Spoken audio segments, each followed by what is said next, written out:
Hey everyone, this is Shani Dhanani welcoming you to Magnet Brains and in today's video हम देखने वाले हैं what are the different ways that you can use to say according to।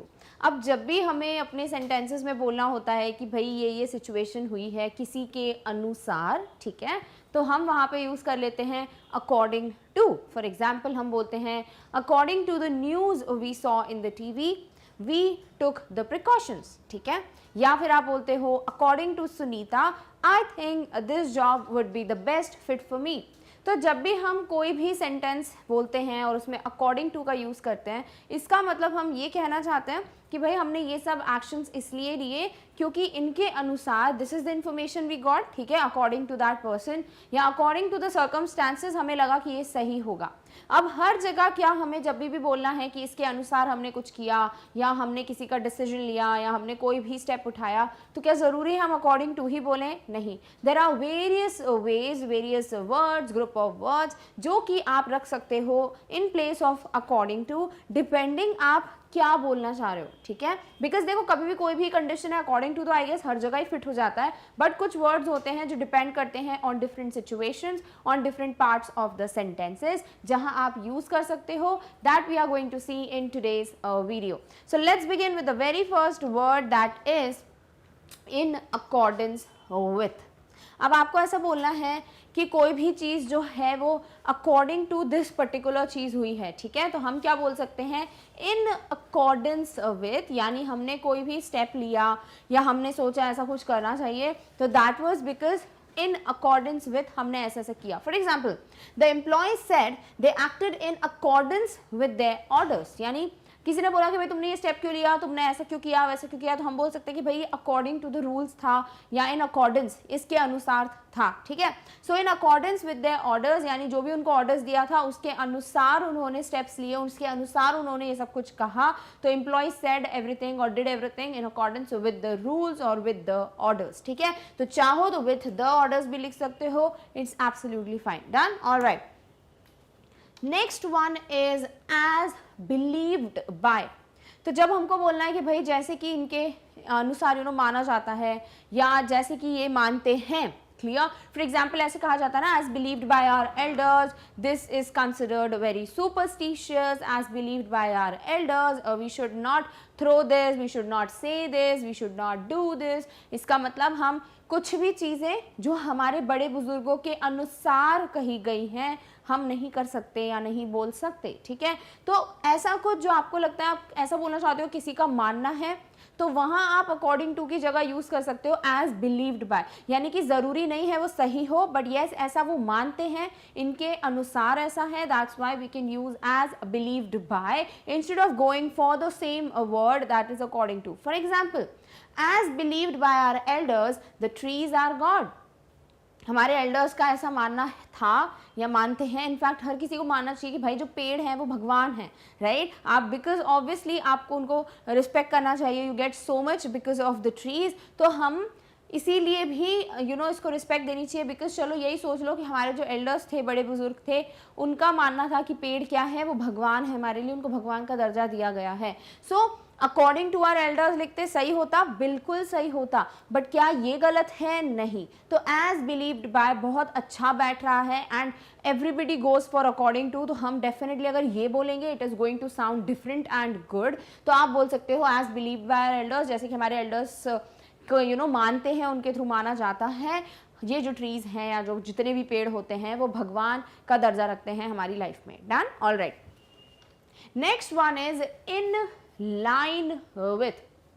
ये भी obviously देखो मैंने कहीं पे भी मीनिंग इसलिए नहीं लिखे बिकॉज सभी का मीनिंग अकॉर्डिंग टू है ही, ठीक है। आपको अकॉर्डिंग टू का मतलब पता ना के अनुसार, ऐसे ही हर जगह आपको ये मीनिंग तो दिख ही जाएगा, साथ ही साथ यूसेज से समझते जाएंगे कि कहाँ कैसे किसको यूज करना है। For example a company will set specific objectives in line with the policy. In line with का मतलब हुआ कि भाई जैसा कहा गया है उसी के अनुसार। फॉर एग्जाम्पल अगर रूल्स हैं आप जैसे किसी सोसाइटी में शिफ्ट होते हो न्यू, ठीक है, आप कहीं नए घर में रह रहे हो, अब वहाँ पे रूल्स हैं कि आपको हर मंथ जो है इतना पे करना है फॉर सिक्योरिटी, या फिर आपको अपने मेंटेनेंस के लिए इतना कुछ पे करना है, तो भाई वो रूल है, वो पॉलिसी, आपको उसी हिसाब से चलना पड़ेगा, you can not change it, so you have to take any step in line with those rules और पॉलिसीज। तो वही चीज़ है, company will set specific objectives in line with the policy, यानी जो कुछ भी वो ऑब्जेक्टिव्स, जो कुछ भी वो टू डू सेट करेंगे, वो सब कुछ कैसा होगा, बिल्कुल पॉलिसीज के अनुसार होगा। तो अकॉर्डिंग टू, हाँ बिल्कुल सही था, बट क्या इन लाइन विद सही है, बिल्कुल है, क्या अलग है, डेफिनेटली है, so you should go with this also. Done, alright. Next one is as claimed by, जैसे कि दावा करा जाता है इनके थ्रू, ठीक है, यानी कि कोई अगर दावा कर रहा है तो क्लेम बोलते हैं ना, तो वहां पे भी आप अकॉर्डिंग टू बोलोगे तो सही है क्या, बिल्कुल सही है, किसी के अनुसार, या जैसे कि वो दावा करते हैं, तो एक ही बात है। So neighbours whispered that her car is not new as claimed by her friend, तो जितने भी नेबर्स हैं वो खुसफुसा के बात कर रहे थे कि भाई इसकी कार जो है वो नई नहीं है, सेकंड हैंड है या थर्ड हैंड है, और ये कैसे पता, क्योंकि उनका जो फ्रेंड है वही ऐसा क्लेम कर रहा था, तो according to her friend their car या her car is not new, right. तो या फिर ऐसे लिख सकते हैं neighbours whispered that her car is not new as per, या फिर लिखो अकॉर्डिंग टू हर फ्रेंड, यानी कि as claimed by her friend. तो कभी कोई भी सेंटेंस में आपको अकॉर्डिंग टू का मीनिंग देना है, बट कैसे देना है कि भाई ऐसा इनका दावा किया जाता है, ऐसा 100% माना जाता है, then definitely you can go with this. Done, alright. Next is pursuant to. What is pursuant? Pursuant to का मतलब यही होता है कि भाई अगर आप किसी के अकॉर्डिंग की बात कर रहे हो, किसी के अनुसार की बात कर रहे हो, इन लाइन विथ, वही होता है pursuant to. So pursuant to the condition of the car the owner shall be solely responsible for damages. भाई जैसी की कंडीशन दिख रही है कार की, समझ आ रहा है कि जो ओनर है उसी की वजह से कार की ऐसी हालत है, ठीक है। तो आप क्या बोल सकते हैं यहाँ पर कि एज पर द कंडीशन या according to the condition we can see of the car, definitely the owner is solely responsible for the damage, और वहीं पे परसुएंट टू भी आप यूज कर सकते हो। Done, alright. Next one is as specified by. अब जैसे कि स्पेसिफाई किया गया है, इन डिटेल बताया गया है, तो एज स्पेसिफाइड बाय मतलब किसी के थ्रू, किसी सर्वे के थ्रू, किसी रिसर्च के थ्रू, ठीक है। तो जैसे कि स्पेसिफिकेशंस दिए हैं तो आप वहां अकॉर्डिंग टू का यूज कर सकते हो, बिल्कुल कर सकते हो, अकॉर्डिंग टू दिस सर्वे ऐसा ऐसा हो रहा है। So as specified by is the right word, again you can use in place of according to. For example, as specified by one survey 30% children are not going to school. भाई ऐसे जैसे कि survey के through या according to the survey conducted ऐसे बोलते हैं, वहां पर हम ये भी बोल सकते हैं बिल्कुल as specified by the survey 30% जो चिल्ड्रन हैं, 30% जो बच्चे हैं वो स्कूल इनसे ज़्यादा है। इट्स जस्ट एन गेस्टिमेट जो मैंने लगाया, like it's an estimate based on my guess work, तो मैंने इसे 30% लिख दिया है, it's not actual. So as specified by one survey 30% children are not going to school, या फिर अकॉर्डिंग टू वन सर्वे, तो देख सकते हो हम बिल्कुल अच्छे से रिप्लेस कर पा रहे हैं। Done, alright. Next one is as stated in या फिर एज स्टेटेड बाय। तो जैसे कि बताया गया है किसी भी इंफॉर्मेशन में, तो एज स्टेटेड इन, या फिर जिस इंफॉर्मेशन के थ्रू या किसी के थ्रू बताया गया है तो एज स्टेटेड बाय। तो हर जगह आप यूज कर सकते हो अकॉर्डिंग टू की जगह एज स्टेटेड इन या एज स्टेटेड बाय। कैसे? For example, as stated in the news the conditions are going to be worse. जैसा कि न्यूज में बताया गया है कि कंडीशंस क्या होने वाली हैं और खराब होती जाएंगी या वर्स होती जाएंगी, तो आप instead of saying according to the news आप बोल सकते हो as stated in the news. State करना यानी कि पॉइंट ऑफ व्यू बताना, रखना, राइट। तो न्यूज में जैसे कि बताया गया है कंडीशंस खराब होने वाली हैं या कंडीशंस और खराब होंगी, तो as stated in the news भी बोल सकते हो, अकॉर्डिंग टू द न्यूज भी बोल सकते हो। तो बहुत अच्छे से देख पा रहे हो अकॉर्डिंग टू को हम कितने अच्छे से रिप्लेस कर पा रहे हैं एज स्टेटेड इन से। Similarly as stated by use करना है तो as stated by experts these products are totally safe when used correctly. अब ऐसा लिखा हुआ है कि भाई किसी ने बोला are these products perfect to use, are these like right to use, और आर दे डेंजरस और समथिंग, तो वहां पर आप बोल सकते हो एज स्टेटेड बाय एक्सपर्ट्स या अकॉर्डिंग टू एक्सपर्ट्स। यही बोलते आए हो आज तक, मत बोलो वो, उस जगह बोलो एज स्टेटेड बाय एक्सपर्ट्स, जैसे कि एक्सपर्ट्स ने बताया है ये प्रोडक्ट्स अगर सही से यूज करोगे तो they will do good results और they will like make changes in your life, so these are totally safe. Done. तो अकॉर्डिंग टू बोलो या एज स्टेटेड इन, किसी में बताया गया है, किसी ने बताया तो एज स्टेटेड बाय ऐसा भी यूज कर सकते हो। Done, alright. Next is in obedience to. In obedience to का मतलब वही है जैसा इन अकॉर्डेंस विथ का था जो हमने बिगनिंग वगैरह में देखा है।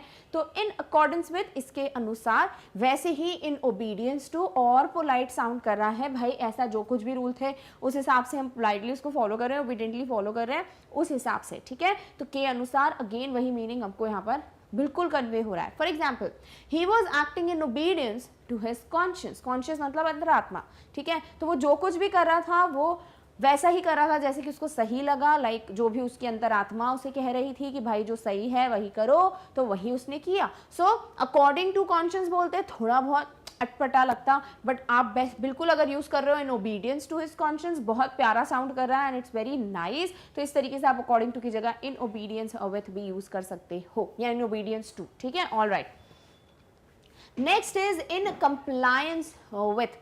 अब ये इन कंप्लायंस विथ आपको बहुत जगह देखने को मिलेगा जहाँ पे रूल्स वगैरह लिखे हुए हैं कि भाई this step was taken in compliance with, या कुछ भी रूल लिखा है इन compliance with so and so, ठीक है। इसका मतलब वही होता है अकॉर्डिंग टू, बट बहुत ज़्यादा फॉर्मल और strict. So the workers took a decision in compliance with the rules, यानी जो भी डिसीजन लिया वर्कर्स ने वो वैसा ही था जैसे कि रूल्स में मेंशन था।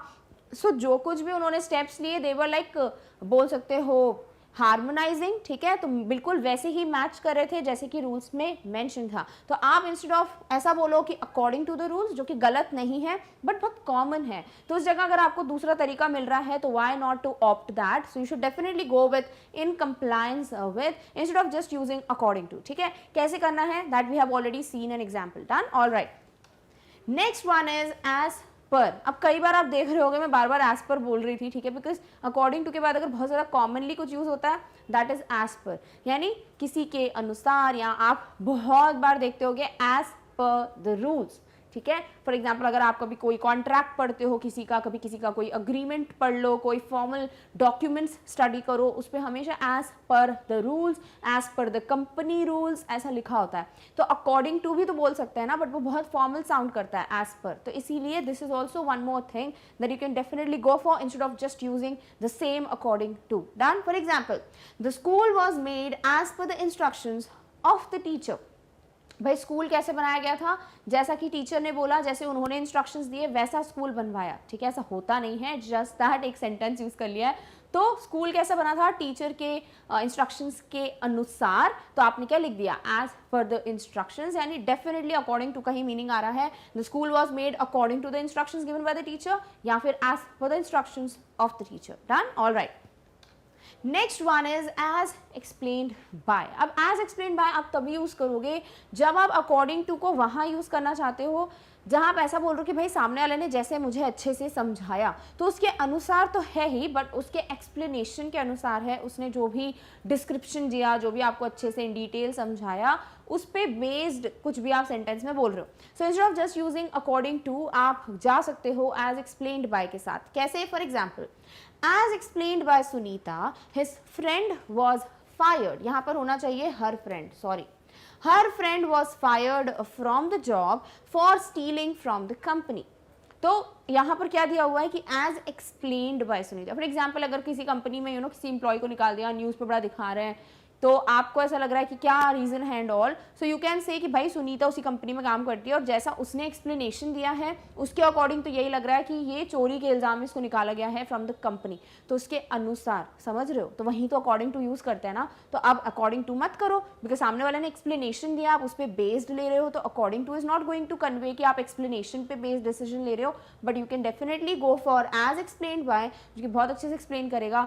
As explained by Sunita, her friend जो है दैट was fired because वो उसने को चोरी वोरी की थी, तो for stealing from the company। clear? all right, next one is in concordance with। बहुत टिपिकल साउंड कर रहा है, थोड़ा कम भी यूज करते हैं बिकॉज इतना कॉमनली सुनाई नहीं देता है, बट बहुत अच्छा तरीका है, बहुत पोलाइट फॉर्मल वे है to use instead of using according to, ठीक है। तो in concordance with in accordance with, as per, सब कुछ सेम ही है, इसीलिए बार बार मीनिंग पे तो नहीं जाएंगे, but let's just see the example. The results measured by the experts are in concordance with the theoretical results and the estimates. मतलब किस पे बेस्ड है, किसके अनुसार ये रिजल्ट निकाला गया है. इट इज़ बेस्ड ऑन जो भी थ्योरी पे बेस्ड रिजल्ट्स निकाले, जो भी एस्टिमेट थे यानी जो भी उन्होंने कैलकुलेशन किया, इस पे बेस्ड थे फाइनल रिजल्ट्स जो मेजर किए गए. So they were in concordance with, they were according to, they were as per the theoretical results and the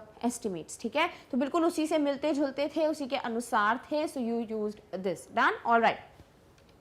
Next one is in conformity with. So according to a particular set of rules. तो ये हर जगह use नहीं करोगे आप, ये वहीं use करोगे जहां आप ये मीनिंग कन्वे करना चाहते हो that something was according to a particular set of rules. यानी आपके पास कुछ रूल्स हैं, ठीक है, पहले से ही डिफाइन, और वो पूरे रूल्स और वो पूरे जितने भी बता दिया गया है कि भाई ये पॉलिसीज़ हैं, ये हमारे नियम कानून हैं, इस पे बेस्ड अगर कोई स्टेप लिया गया अकॉर्डिंग टू दैट, देन आप यूज़ कर सकते हो in conformity with. So only and only this is applicable when you want to use according to the set of rules. तो ये ध्यान में रखना है, इसलिए स्पेसिफिकली यहाँ मीनिंग बता दिया है मैंने. Now let's see the example. The policy will be made in conformity with the company's rules. तो कैसे बनेगी policy? According to company's rule. अब कंपनी के रूल्स हैं, सेट ऑफ रूल्स हैं, तो अकॉर्डिंग टू की जगह आप यूज कर सकते हो in conformity with. Done. Alright. Next one is in consonance with. Consonance with भी वही मीनिंग देता है भाई अकॉर्डिंग टू. ठीक है, so his actions were not in consonance with his words. अब कॉन्सोनेंस मतलब सेम मैच करना चाहिए ना. तो यहाँ पे अगर आप बोल रहे हो कि भाई जो वो बोल रहा था वैसा वो कर नहीं रहा था, या उसके बिहेवियर, उसके वर्ड्स जो हैं वो मैच नहीं कर रहे थे, तो इसीलिए यहाँ पे लिख दिया है नॉट. या फिर his actions were in consonance with his words, तो they were like matching with the words. तो वहाँ अकॉर्डिंग टू यूज करोगे तो गंदा लगेगा, बट आपके पास कुछ तो होना चाहिए ना जो यूज करना है. तो you can go for in consonance with, because उसके वर्ड्स और उसके एक्शंस बिल्कुल भी सेम नहीं थे. ठीक है ना, तो they were not in consonance, तभी हमने इसको यूज कर लिया. Done. Alright. Next one is in keeping with. Again according to का ही एक ऑल्टरनेटिव, बट इसको भी आप कब यूज करोगे, देखो एग्जाम्पल समझते हैं. In keeping with the rules everyone decided to work on weekends. भाई किसी भी रूल के साथ चलने के लिए, यानी नियम के अनुसार चलने के लिए, नियम के अनुसार कुछ एक्शन करने के लिए, नियम के अनुसार स्टेप लेने के लिए, तो वहाँ आप यूज़ कर सकते हो इन कीपिंग विथ. हर जगह नहीं यूज़ करोगे इसको. ठीक है, तो जो मैंने बोला ना उसी मीनिंग्स में आपको यूज़ करना है. For example in keeping with the rules, भाई रूल्स के अनुसार चलने के लिए क्या हुआ, everyone decided to work on weekends, because rule decide कर लिया था कि जो वीकेंड्स पे काम नहीं करेंगे उनकी 15% सैलरी डिडक्ट हो जाएगी. तो फिर सभी ने बोला भाई रूल है तो काम तो करना पड़ेगा, तो सबको वीकेंड्स पे ओवर टाइम करना ही पड़ा, because they were the rules. तो यही चीज है भाई in keeping, that were the rule, sorry. So in keeping with the rules everyone decided to work on weekends. Done. Alright. Next is in proportion to. So according to a particular relationship in size, amount और degree. देखो proportion जो होता है ना वो mathematical term है, तो आप हर जगह नहीं इस्तेमाल करोगे, इसको यूज नहीं करोगे. You have to use it when you want to say according to certain degree, certain percentage, certain amount, certain size. तो जब आप कैलकुलेशंस की बात कर रहे हो, मतलब ऐसे 1 2 3 प्लस माइनस की बात नहीं कर रही हूँ, मतलब आप जब ऐसे बता रहे हो कि भाई इतना डिग्री था, उसके अकॉर्डिंग कुछ डिजिट्स हैं, उसके अकॉर्डिंग कुछ नंबर है, साइज है, अमाउंट है, तब आप यूज करोगे किसको, इन प्रपोर्शन टू को अकॉर्डिंग टू की जगह. For example the pension was decided in proportion to earnings. भाई आपकी पेंशन कितनी है, भाई एक कोई पर्सन दूसरे से पूछ रहा है कैसे डिसाइड होती है पेंशन वगैरह. सो दे आर लाइक आपकी जितनी अर्निंग्स होगी उसके हिसाब से, अकॉर्डिंग टू यानी इन प्रपोर्शन टू, जितनी अर्निंग्स होगी उतने डिग्री अमाउंट जो भी है उस हिसाब से आपकी जो पेंशन है वो डिसाइड होने वाली है. तो वो लिख दिया यहाँ पे the pension was decided according to the earnings, नहीं in proportion to the earnings. ठीक है. All right. Next is in the light of. अब in the light of situation बहुत सुनोगे, right. In the light of the situation बहुत ज़्यादा सुना जाता है. इसका मतलब क्या है, let's just see the example. In light of the conditions decision was proved right. यानी जैसी कि कंडीशंस थी, जैसी भी सिचुएशन थी, उस हिसाब से उसके अनुसार डिसीजन बिल्कुल सही था, तो तब हम यूज़ कर लेते हैं इन लाइट ऑफ, ठीक है। तो अकॉर्डिंग टू, हाँ बिल्कुल सही है। क्या इन लाइट ऑफ भी सही है? बिल्कुल डिफरेंट है, ज़्यादा कॉमन नहीं है, so you should definitely use this. So in the light of the conditions decision क्या था भाई? बिल्कुल सही था। Done, all right. Next is as determined by. जैसे एज एक्सप्लेन्ड बाय पढ़ रहे थे अपन, इसका मतलब क्या था? जब किसी ने कुछ एक्सप्लेनेशन दिया उस पर बेस्ड आपका रिजल्ट था। अब आप बोल रहे हो किसी ने डिटरमिन किया है, किसी ने पता लगाया, ठीक है ना, कि कैसे क्या करना है, उस पर बेस्ड आपका डिसीजन था, तो वहाँ अकॉर्डिंग टू बोलोगे, इतना मीनिंग क्लियर नहीं होगा। बट अगर इन डिटेल आप मीनिंग कन्वे या इंडिकेट करना चाहते हो, you can go for as determined by. For example, as determined by the police the neighbours are involve in the crime. भाई कैसे बोल सकते हो कि जो नेबर्स हैं, जो पड़ोसी हैं, वही इस क्राइम में इन्वॉल्व थे? क्योंकि पुलिस ने डिटरमिन किया है, ऐसा उन्होंने पता लगाया है। तो आप अकॉर्डिंग टू द पुलिस बोलोगे, इसका मतलब पुलिस का ऐसा मानना है। बट अगर आप ऐसे बोलते हो एज डिटरमिन्ड बाय, इसका मतलब पुलिस ने ऐसी ढूंढा है, खोजा है, एंड देन उनके पास ये रिजल्ट आया कि नेबर्स क्या है भाई, क्राइम में इन्वॉल्व हैं। सो येस, थोड़ा डिटेल्ड हो जाता है, थोड़ा स्पेसिफिक हो जाता है। So instead of just saying according to, आप बोल सकते हो as determined by dash. All right. Next is in the opinion of. अब जब आप ऐसा बोल रहे हो कि भाई उसका मानना है ऐसा, ठीक है, तो अगर आप बोलते हो उसके अनुसार, बट वो अनुसार जो है वो उसके मानने पे बेस्ड है, यानी कि उसकी ऐसी सोच है, देन डेफिनेटली आप बोल सकते हो इन द ओपिनियन ऑफ, ठीक है। बहुत इजीली कन्वे हो रहा है मीनिंग, बट इसको भी अकॉर्डिंग टू की जगह यूज करते हैं, ये बहुत कम लोगों को पता है। For example, in my opinion football is an interesting sport. अगर मुझे अपनी बात करनी है तो भाई मेरे ओपिनियन या मेरे अनुसार फुटबॉल इंटरेस्टिंग स्पोर्ट है। फिर आप बोल सकते हो इन the opinion of Rahul football is an interesting sport. तो आपको जैसे भी लिखना है, आपको अपने बारे में बोलना है, आप बोलोगे इन माई ओपिनियन। अगर आप बोलते हो इन द ओपिनियन ऑफ, तो फिर आप वहां पे लगा दोगे जिनके भी अनुसार है वो बात। तो इन the opinion of the neighbours mister Khanna and his family is involve in the crime, ठीक है, ऐसा करके कुछ, बहुत क्राइम हो गया आज, तो ऐसा कुछ आप यूज कर सकते हो instead of just saying according to. Done, all right. Next is in AB's opinion. अब एबीज क्या है? नाम नहीं है, मतलब आपको क्या करना है, नाम डालना है। तो सीधे सीधे मत लिख डालना इन एबीज ओपिनियन ऐसा ऐसा है, वो बिल्कुल गलत है, बिकॉज कोई एबी एग्जिस्ट नहीं करता। ए बी मतलब कुछ भी नाम, ठीक है। तो यहाँ पर आप ऐसे लिख नहीं सकते ना, तो आप ऐसे कर सकते हो या इन नेम्स ओपिनियन ब्रैकेट में, जहाँ आप कोई भी नाम फिल कर दोगे। फॉर एग्जाम्पल, आपको बात करनी है राहुल की, तो आप क्या करोगे, इस ए बी की जगह पे राहुल प्लेस कर दोगे। अपॉस्ट्रोफी एस क्या बताएगा भाई, राहुल के अनुसार, right. So in Rahul's opinion this restaurant is the best to eat at. भाई राहुल के हिसाब से ये रेस्टोरेंट बिल्कुल बेस्ट है जहाँ अपन को खाना खाना चाहिए। तो अकॉर्डिंग टू राहुल बोलते, right, normally.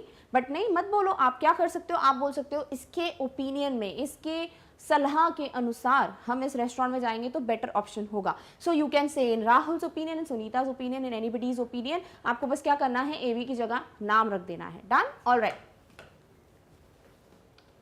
Next one is congruent with. फिक्र मत करो, मैथ्स नहीं पढ़ाऊंगी, congruency of triangles and all. Congruent with भी आप लैंग्वेज में यूज कर सकते हो। इसका मतलब होता है कि भाई वो मिलता जुलता है, जैसा आप बोल रहे हो उसी के अनुसार है, फिट बैठता है। For example, the requirements were in congruent with the statement given. भाई जैसा कि बोला गया था और रिक्वायरमेंट्स जो बताई गई हैं दोनों मैच कर रहे हैं, ठीक है। तो वो क्या हो गया, वो according to the statement given है, राइट। तो आप ये भी बोल सकते हो it was in congruent with, यानी बिल्कुल मैच कर रहा था। डन। कॉन्ग्रुएंसी अगर पढ़ी है आपने मैथमेटिक्स में तो और अच्छे से इसका मीनिंग क्लियर हो रहा होगा। हम प्रूव करते हैं ना, डिफरेंट डिफरेंट थ्योरीज होती हैं उस हिसाब से। सिमिलरली आप यहाँ पे भी लैंग्वेज में बोल सकते हो कि भाई अगर कोई चीज़ बिल्कुल सेम है, अकॉर्डिंग टू है, then you can go for incongruent with. Done, all right.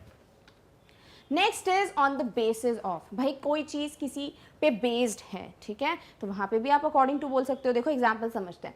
He was selected for the job on the basis of his qualifications and ideas. भाई जैसा उसके पास आइडियाज़ थे, जैसे उसके पास न्यू ऑब्जेक्टिव्स थे, उसकी जो क्वालिफिकेशन थी उस पर बेस्ड उसको जॉब मिली है, ठीक है। अब आप ये भी बोल सकते हो और साथ ही साथ क्या बोल सकते हो, एज पर द क्वालिफिकेशंस हैं, according to his qualifications and his ideas he got this job. But according to थोड़ा अजीब लग रहा है, मतलब इतना अच्छा मीनिंग नहीं दे रहा है। आप क्या बोल सकते हो, ऑन द बेसिस ऑफ, ठीक है। तो हर जगह एक अकॉर्डिंग टू को डालने की जरूरत नहीं है, you have n number of ways to replace this according to, तो आप definitely जा सकते हो with on the basis of कि भाई उसकी जॉब में सिलेक्शन क्यों हुई है, because उसकी क्वालिफिकेशन और उसके आइडियाज पे बेस्ड सिलेक्शन था, जो भी पैनल था उसका। Done, alright. जो वे है दैट इज नेमली। अब नेमली का मतलब होता क्या है भाई, कि आप नाम बता रहे हो, राइट। बट ऐसा होता है कि कभी कभी आपको एग्जाम्पल में ये बताना है कि भाई मैं स्पेशली इसकी बात कर रहा हूँ, राइट। तब आप नेमली का यूज करते हो। It means it is use to tell a specific example.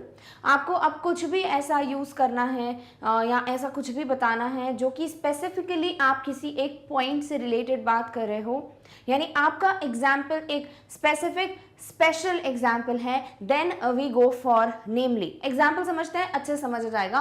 I have learned many things in my life, namely nothing is permanent. यानी यहाँ पे जैसे डिस्कशन चल रहा है, सब अपनी ज़िंदगी को लेकर डिस्कशन कर रहे हैं, एंड देन सडनली आप कहते हो कि भाई मैंने तो ज़िंदगी से बहुत कुछ सीखा है, आई have learned a lot of things, I have learned many things from my life. But एक चीज़ है जो आप स्पेशली एग्जाम्पल की तौर पे बताना चाहते हो। जैसे अगर आप यहाँ लिखते तो आप ये भी बोल सकते थे, I have learn many things in my life, for example nothing is permanent, right. बिल्कुल सही था, आप समझ आ रहा है। बट अगर आपको ये बोलना है कि स्पेशली मैंने ये वाला पर्टिकुलर पॉइंट सीखा है या मैं स्पेसिफिकली इसकी बात कर रहा हूँ, देन यू कैन से नेमली, ठीक है। तो यहाँ पर क्या मतलब हुआ कि मैंने बहुत सी चीज़ें अपनी लाइफ में सीखी हैं, जैसे स्पेशली या स्पेसिफिकली मैं बात करूं तो नथिंग इज परमानेंट। कोई भी चीज़ परमानेंट नहीं है, any time anything can happen, ठीक है। तो instead of saying for example आप बिल्कुल यूज कर सकते हो नेमली को। बट अगर आप ये बताना चाहते हो कि स्पेसिफिकली आप इस एग्जाम्पल की बात कर रहे हो, यानी आपने और भी चीज़ें सीखी है लाइफ से, बट ये जो चीज़ है वो सबसे ज़्यादा टॉप पे आती है और ये लिस्ट का फर्स्ट नंबर होल्ड करती है if you have to give examples. Done, alright. Second one is to illustrate. अब इलिस्ट्रेशंस का मतलब क्या होता है, जैसे अगर कभी कोई बुक या मैगजीन हम पढ़ें जहाँ पे जो भी लिखा हुआ है उसको इलिस्ट्रेट करने के लिए, उसको अच्छे से डिफाइन करने के लिए कोई ना कोई इमेज लगी होती है, ठीक है। तो वहाँ पे हम क्या बोलते हैं, वो इमेजेस जो है वो इलिस्ट्रेशंस का काम कर रही हैं।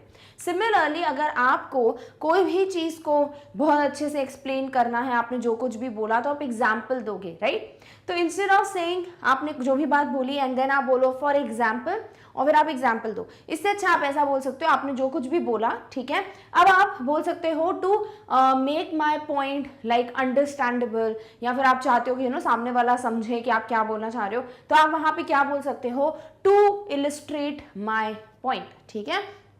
या फिर to illustrate what I have said, यानी to illustrate is going to work for example की तरह, ठीक है, इन योर सेंटेंस। जहां आप जब टू इलिस्ट्रेट बोल रहे हो इसका मतलब ये बोलना चाहते हो कि भाई मैं अपने पॉइंट को समझाने के लिए, ठीक है। So to illustrate my point let me tell you a story. For example आपने कुछ भी बोला, जैसे आपने बोला कि I think it would be difficult for us to settle in this particular country, rules are very strict, ऐसा करके सामने वाले ने बोला अरे it is not the case, how do you know, और आप बोलो कि okay to illustrate my point, यानी कि फॉर एग्जाम्पल, यानी मैं अपने पॉइंट को एक्सप्लेन करने के लिए चलो एक एग्जाम्पल देता हूँ। इतना सारा बोलने की जगह अगर आप बोल रहे हो to illustrate my point let me tell you a story, definitely आप ये चीज़ बोल सकते हो। तो यहाँ पे क्या हो गया, यहाँ आपने ये बोल दिया कि भाई अगर मुझको अपना पॉइंट को समझाना है तो चलो मैं एक स्टोरी सुना देता हूँ, क्लियर। तो इस तरीके से टू इलिस्ट्रेट आप यूज़ कर सकते हो जब भी आपको क्या बात करनी है, आपको बात करनी है कि भाई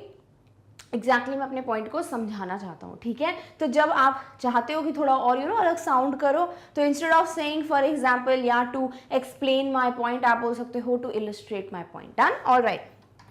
next one is by way of illustration, यानी वैसे ही या तो टू इलिस्ट्रेट बोल लो या फिर आप बोल सकते हो बाय वे ऑफ इलिस्ट्रेशन, जिसका मतलब होता है एज एन एग्जाम्पल। इसको भी आप यूज कर सकते हो, अभी हम देखेंगे आगे जाके, ठीक है। तो एज एन एग्जाम्पल मतलब कि अगर मुझे कुछ एग्जाम्पल देना है या फिर मुझे एक एग्जाम्पल के तौर पे अगला पॉइंट बोलना है, तभी आप बोलोगे एज एन एग्जाम्पल। तो आप यहाँ पे ये भी बोल सकते हो कि बाय वे ऑफ इलिस्ट्रेशन, जैसे सेंटेंस समझते हैं, bye way of illustration late us consider the discussion, यानी कि मैं इलस्ट्रेशन के फॉर्म में या वे ऑफ इलस्ट्रेशन यानी इलस्ट्रेशन का रास्ता अपनाते हुए यानी एग्जाम्पल देते हुए मैं अपना पॉइंट अब समझाऊंगा। क्लियर? अब ज्यादा अच्छे समझ आ गया होगा। तो बाय वे ऑफ इलस्ट्रेशन क्या बोल रहा है भाई कि आप एग्जाम्पल लेकर अपना पॉइंट समझाना चाहते हो।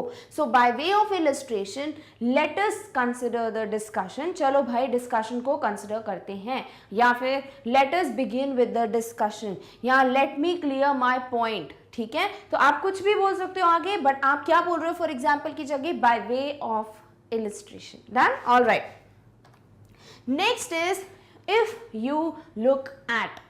अब जैसे आप हिंदी में हम इसका बहुत ज़्यादा यूज़ करते हैं। कैसे यूज़ करते हैं? देखो, अगर आपको ऐसे बोलना है कि मुझे नहीं लगता इस सोसाइटी में हमें घर लेना चाहिए, यहाँ के घर की जो बोल सकते हो कंस्ट्रक्शन किया हुआ है वो प्रॉपर नहीं है। किसी ने बोला तुम्हें कैसे पता? तो आप बोल सकते हो यहाँ पे जो रूम नंबर नहीं होता, सॉरी, फ्लैट नंबर 30 में जो सुनीता रहती है, मेरी फ्रेंड है, उसी को देख लो। ऐसा बोलते हैं हम, उसी को देख लो, कितनी परेशान है वो इस नए घर में। तो यहाँ पर हम क्या बोलते हैं, उसी को देख लो से मतलब क्या होता है कि भाई उसका ही एग्जाम्पल कंसिडर कर लो कि वो कितना ज़्यादा परेशान है, यानी यहाँ के घरों में आप इतने ज़्यादा हैप्पी नहीं होते बिकॉज कंस्ट्रक्शन इतना प्रॉपर नहीं है, राइट? तो वही चीज़ तो है आप जो इंग्लिश में बोल सकते हो इफ़ यू लुक एट, यानी जब हम हिंदी में बोलना चाहते हो कि इसी को देख लो या उसका ही एग्जाम्पल देख लो, राइट, तब हम बोल सकते हैं इफ़ यू लुक एट। तो चलो मीनिंग देखते हैं। Used for giving an example when you want to prove that whatever you are saying is true.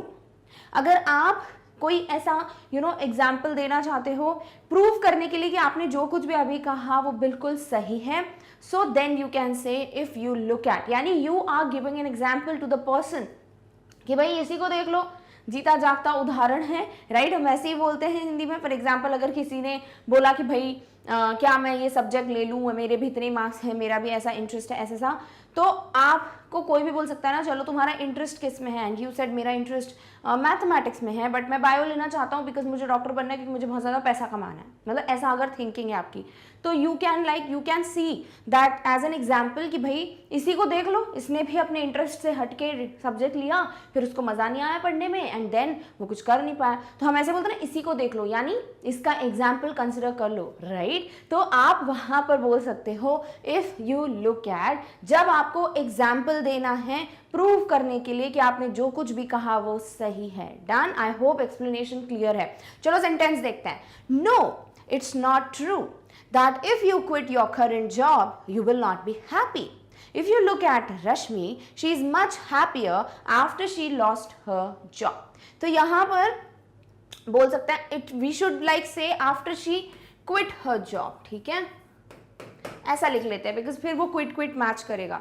तो यहाँ पे आप ऐसा बोल सकते हो कि अगर कोई जैसे फॉर एग्जांपल डिस्कशन चल रहा है कि मुझे लगता है कि मैं अगर ये वाली जॉब छोड़ दूंगा, दूसरी जॉब में चला जाऊंगा, तो मैं तक खुश नहीं रहूंगा, तो आप बोल सकते हो ऐसा कुछ नहीं है। अगर तुम्हारे पास अच्छी अपॉर्चुनिटी आ रही है then you can go for it. अगर तुम सेम अपॉर्चुनिटी आ रही है, सेम ही काम है तुम्हारा, सेम लोकेशन है, बट तुम्हें अगर ज़्यादा सैलरी मिल रही है तो चले जाओ भाई, टेंशन लेने की जरूरत नहीं। तो वो बोल रहा है कि नहीं, मैंने देखा है कि लोग अगर अपनी जॉब क्विट करते हैं तो खुश नहीं रह सकते। तो आप प्रूव कैसे करोगे अपना पॉइंट? आपका पॉइंट क्या था कि नहीं, ये बिल्कुल सही नहीं है कि अगर तुम अपनी जॉब क्विट करते हो, करंट जॉब, तो तुम खुश नहीं रह सकते। जैसे तुम रश्मि को ही देख लो, यानी रश्मि का ही एग्जाम्पल ले लो, वो बहुत खुश है जब से उसने अपनी ये वाली जॉब छोड़ी है, यानी कि उसने ऑब्वियसली कोई दूसरी जॉब भी ली होगी, घर पे बैठने की बात नहीं हो रही, just it is an example, ठीक है? तो वही चीज़ है यहाँ पर कि आप अपने इस पॉइंट को बोलने के लिए या फिर प्रूफ करने के लिए एक एग्जाम्पल दे रहे हो, और वो है रश्मि का, राइट? तो आपने यहाँ पर instead of using that, for example you can consider Rashmi she is also happy after she quit her job, तो आप वो चीज़ भी बोल सकते हो फॉर एग्जाम्पल की तरह, बट थोड़ा डिफरेंट लगेगा। If you look eight Rashmi, she is much happier, she is also happier after she has quit her job. तो इस तरीके से आप यूज कर सकते हो किसको, इफ यू लुक एट को, जब आपको अपना प्रीवियस कहा हुआ पॉइंट प्रूफ करना है, ये बोलते हो कि भाई इसी का एग्जाम्पल देख लो। Done? All right. Next one is examples include, ठीक है? फॉर एग्जाम्पल और एग्जाम्पल्स इंक्लूड ऑलमोस्ट क्या सेम ही है, बट थोड़ा डिफरेंट साउंड करता है, राइट? तो जैसे आपने कोई भी पॉइंट रखा और आपको उसमें अपने एग्जाम्पल्स बोलने हैं। फॉर एग्जाम्पल आपको ये बोलना है कि मुझे लगता है कि तुम्हें इस सिटी में घूमने के लिए जाना चाहिए, जहाँ ऐसी कोई सिटी में जाना चाहिए जहाँ पे वेदर कंडीशन प्रॉपर हो, ऐसा कुछ करके, और वहाँ आप ये बोलना चाह रहे हो कि भाई एग्जाम्पल के तौर पे ले लो, या फिर कुछ सिटीज़ के नाम हैं, राइट। तो वहाँ पर आप एग्जाम्पल्स बोलना चाहते हो तो यू कैन से एग्जाम्पल्स इंक्लूड, यानी ये पूरा जो कुछ भी मैंने कहा उसमें ये चीज़ें हैं जो एग्जाम्पल के तौर पे आती हैं। जैसे you can add a lot of things in your salad. Example includes broccoli, tomatoes, green beans and lemon juice. यानी आपने क्या बोला कि ऐसा नहीं है कि तुम्हें सिर्फ पालक और ये सब ही खाना है, आप या कुकुम्बर ही खाना है, ककड़ी ही खानी है, तुम और भी चीज़ें हैं जो अपने सैलेड में ऐड कर सकते हो, ठीक है, आपने ऐसे बोला। अब क्या चीज़ें हैं वो बहुत सारे एग्जाम्पल्स हैं, तो आप बोल सकते हो एग्जाम्पल इंक्लूड्स, यानी कि इसमें कौन कौन से उदाहरण फिट बैठते हैं, कौन कौन से एग्जाम्पल फिट बैठते हैं। तो आप क्या बोलोगे, example includes broccoli, tomatoes, green beans and lemon juice. बहुत सारी चीज़ें, अब यहाँ पे अपन रेसिपी बनाना नहीं सीख रहे हैं, इट्स जस्ट दैट आपको यूज़ कैसे करना है, राइट। जैसे आप बोल सकते हो I think for your vacation you should go to a place where the temperature is like in minus, और where you can see snowfall. और फिर आप बोल सकते हो एग्जाम्पल इंक्लूड्स, और फिर सिटीज के या कंट्रीज के नाम बता सकते हो, ठीक है। तो यहाँ पर फॉर एग्जाम्पल भी बोलते तो भी सही था, बट वो तो हर कोई बोलता है, तो हम एग्जाम्पल इंक्लूड्स भी बोल सकते हैं। Done, all right. Next is a case in point. अब ये जो पर्टिकुलर ग्रुप ऑफ वर्ड्स अभी देख रहे हो ना, ये सुनने में नहीं लगता है कि फॉर एग्जाम्पल की जगह यूज होगा, बट डेफिनेटली इसको यूज किया जाता है फॉर एग्जाम्पल की जगह। जैसे मीनिंग कंसिडर करते हैं, use to tell a good example of something that you have just mention. यानी आपने कोई भी पॉइंट मेंशन किया, ठीक है, अब आपको उसको एक्सप्लेन करना है या उसको प्रूव करना है, तो आप दोगे एक एग्जाम्पल। अब एग्जाम्पल के तौर पे आप कोई भी क्या कुछ भी बोलोगे तो क्या होगा, एक पॉइंट होगा, एक केस होगा, जिससे आप प्रूव करोगे ना कि आपने जो कुछ भी कहा उसका मतलब क्या है, राइट। तो वहां हम यूज कर लेते हैं a case in point. For example, everything is expensive in this restaurant, price of coffee is a case in point. जैसे आप बोलना चाह रहे हो कि भाई इस रेस्टोरेंट में तो सब कुछ बड़ा महंगा है, जैसे हम देख सकते हैं मेन्यू में एवरीथिंग इज लाइक बहुत ज़्यादा ही एक्सपेंसिव। अब आपको प्रूव करना है, इसको एग्जाम्पल देना है, तो बेस्ट एग्जाम्पल क्या होता है, भाई सबसे छोटी छोटी चीज़ जो है वही बहुत ज़्यादा महंगी है, तो आपने क्या बोल दिया यहाँ पे, price of coffee is a case in point, यानी इज एन एग्जाम्पल, ठीक है। या फिर बोल सकते थे for example you see the price of coffee. तो यहाँ पर आपने जब ये बोल दिया price of coffee is a case in point, इसका मतलब यही हुआ कि भाई जो भी चीज़ आपने मेंशन की अभी, उसको प्रूव करने के लिए आपने एक एग्जाम्पल दिया, और वही एग्जाम्पल की जगह फॉर एग्जाम्पल बोलने की जगह या फिर एग्जाम्पल वर्ड को यूज़ करने से अच्छा आप बोल सकते हो जैसे ये पर्टिकुलर चीज़ यानी प्राइस ऑफ कॉफी क्या है, it is a case in point, यानी इट इज़ एन एग्जाम्पल, ठीक है। तो ये बहुत कम पता होता है लोगों को, बट डेफिनेटली फॉर एग्जाम्पल की जगह आप अ केस इन पॉइंट का यूज कर सकते हो। Done, all right. Next one is an example being. Again for example से ही मिलता जुलता है, राइट। अब आप यहाँ पे बोल रहे हो एन एग्जाम्पल, यानी ऑब्वियसली आप कोई एक पर्टिकुलर एग्जाम्पल की बात करोगे, एंड ये आप बोलोगे अपने प्रीवियसली स्टेटेड पॉइंट को प्रूफ करने के लिए, राइट। यानी आपने जो उसके पहले मेंशन किया है पॉइंट, उसको प्रूफ करने के लिए आप बोल सकते हो कि भाई जैसे एग्जाम्पल के तौर पे ले लेते हैं, या एग्जाम्पल है तो क्या बोल लोगे, an example being. For example, recently there has been a progress in a company, an example being renovation in the office. For example, अगर सबकी डिस्कशन चल रहे हैं कि मुझे नहीं लगता कि इस बार ऑफिस में कोई इतना प्रॉफिट हुआ है, या फिर हमारा कोई बोनस वोनस आएगा ऐसे करके, और जो भी आपके दूसरे कुलीग हैं या जो दूसरे एम्प्लॉय हैं, उन्होंने आपको बोला कि मुझे लगता है कि इस बार बहुत ज़्यादा प्रोग्रेस हुई है ऑफिस में। जैसे कि एग्जाम्पल क्या है भाई, जैसे अभी रिनोवेशन हुआ है ऑफिस में अपने, तो that is what, N example, right. तो यहाँ पर रेनोवेशन हुआ तो ऑब्वियसली पैसे होंगे तभी तो रेनोवेशन करा है, इसका मतलब इस बार तो शायद प्रॉफिट हुआ है अपनी कंपनी को। So instead of saying for example the recent renovation done at our office, या फिर कुछ भी ऐसे करके जो फॉर एग्जाम्पल से आप बोलते हो वो मत बोलो, इंस्टेड ऑफ दैट आप बोल सकते हो N example being renovation in the office. यानी सिर्फ इतना लिखना है और फिर आपको वो एक पर्टिकुलर एग्जाम्पल देना है जिससे आप अपना प्रीवियसली स्टेटेड पॉइंट प्रूव कर सको, ठीक है। तो फॉर एग्जाम्पल बोलो या एन एग्जाम्पल बीइंग बोलो, इट्स ऑलमोस्ट नहीं, इट इज मतलब एग्जैक्टली द सेम ही बोल सकते हो, but you can go for this because for example क्या है, बहुत ज्यादा कॉमन है, ठीक है, ऑल राइट।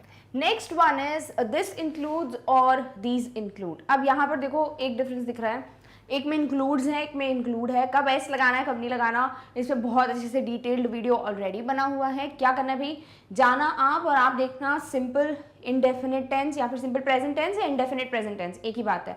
उनका एक वीडियो है, उसमें मैंने पूरे अच्छे से मेंशन किया है कहाँ हम लगाते हैं एस, कहाँ हम नहीं यूज़ करते हैं एस का, तो डेफिनेटली आप वो वीडियो देखोगे, नहीं तो यहाँ पर हम टेंस में चले आएंगे, right.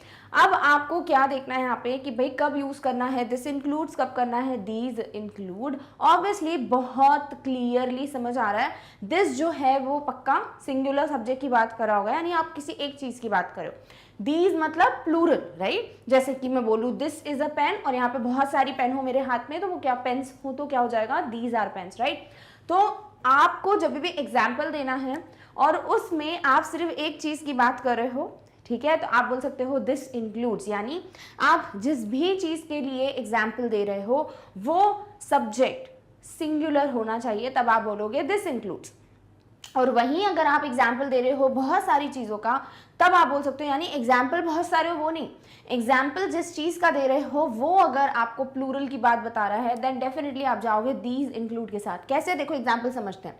You will get any one accessory free of cost, this includes, यानी यहाँ दिस इंक्लूड्स क्या है, it is an example of one accessory, right. अब एक एसेसरी है तो भाई वो सिंगुलर है। अब आपके पास यहाँ कितने भी एग्जाम्पल्स हो, इनमें से मिलेगी तो एक ही ना फ्री ऑफ कॉस्ट, तो आप यूज करोगे this includes SD card, charger, cables etcetera, ठीक है। यानी आप बोलना चाह रहे हो कि तुम्हें एक एक्सेसरी यहाँ से जो है फ्री ऑफ कॉस्ट मिलेगी, अब उनमें से जो भी एग्जाम्पल्स उनमें से कोई भी एक हो सकता है।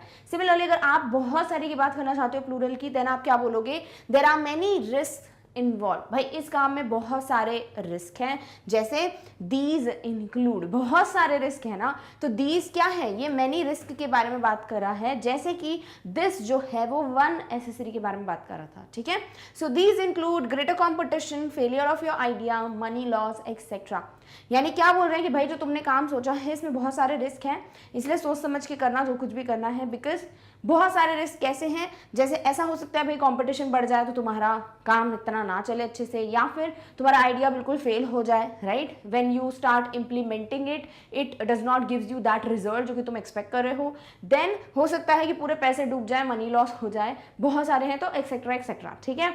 अब यहाँ पर कैसे this includes, these include example या फॉर एग्जाम्पल की जगह हम यूज कर रहे हैं, बिकॉज आप बोल रहे हो you will get any one accessory free of cost, और अब उसमें बहुत सारी एसेसरीज होंगी, राइट, बहुत सारे नाम होंगे, तो आप क्या बोलते, for example SD card, charger, cables, right. तो आपने फॉर एग्जाम्पल की जगह क्या लिख दिया, दिस इंक्लूड्स, यानी कि बहुत सारी चीज़ें हैं, उनमें से कोई भी एक चीज़ फ्री ऑफ कॉस्ट मिल सकती है तुमको, तुम्हारे जो भी गैजेट या मोबाइल फोन तुमने खरीदा है, और उसमें ये कुछ एग्जाम्पल हैं, यानी इनमें से कुछ एक होगा, राइट। तो फॉर एग्जाम्पल बोलो, दिस इंक्लूड बोलो, सेम बात है। सिमिलरली भाई अब हम प्लूरल की बात कर रहे हैं तो वहां हो जाएगा दीज इंक्लूड। अब क्योंकि प्लूरल में भी आप एग्जाम्पल दोगे ना कि भाई बहुत सारे रिस्क हैं, for example greater competition, money loss, failure of your idea, तो फॉर एग्जाम्पल की जगह आपने क्या बोल दिया, दीज इंक्लूड, ठीक है। तो बिल्कुल जा सकते हो दिस इंक्लूड और दीज इंक्लूड के फॉर्म में, instead of just saying for example, but depends कि भाई देख लेना सिंगुलर की बात कर रहे हो कि प्लूरल की, and then you choose accordingly this लेना है कि दीज लेना है, done, alright.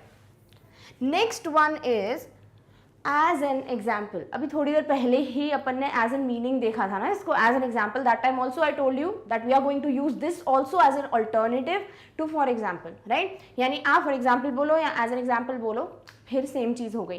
For example, it will require a large amount to implement this plan.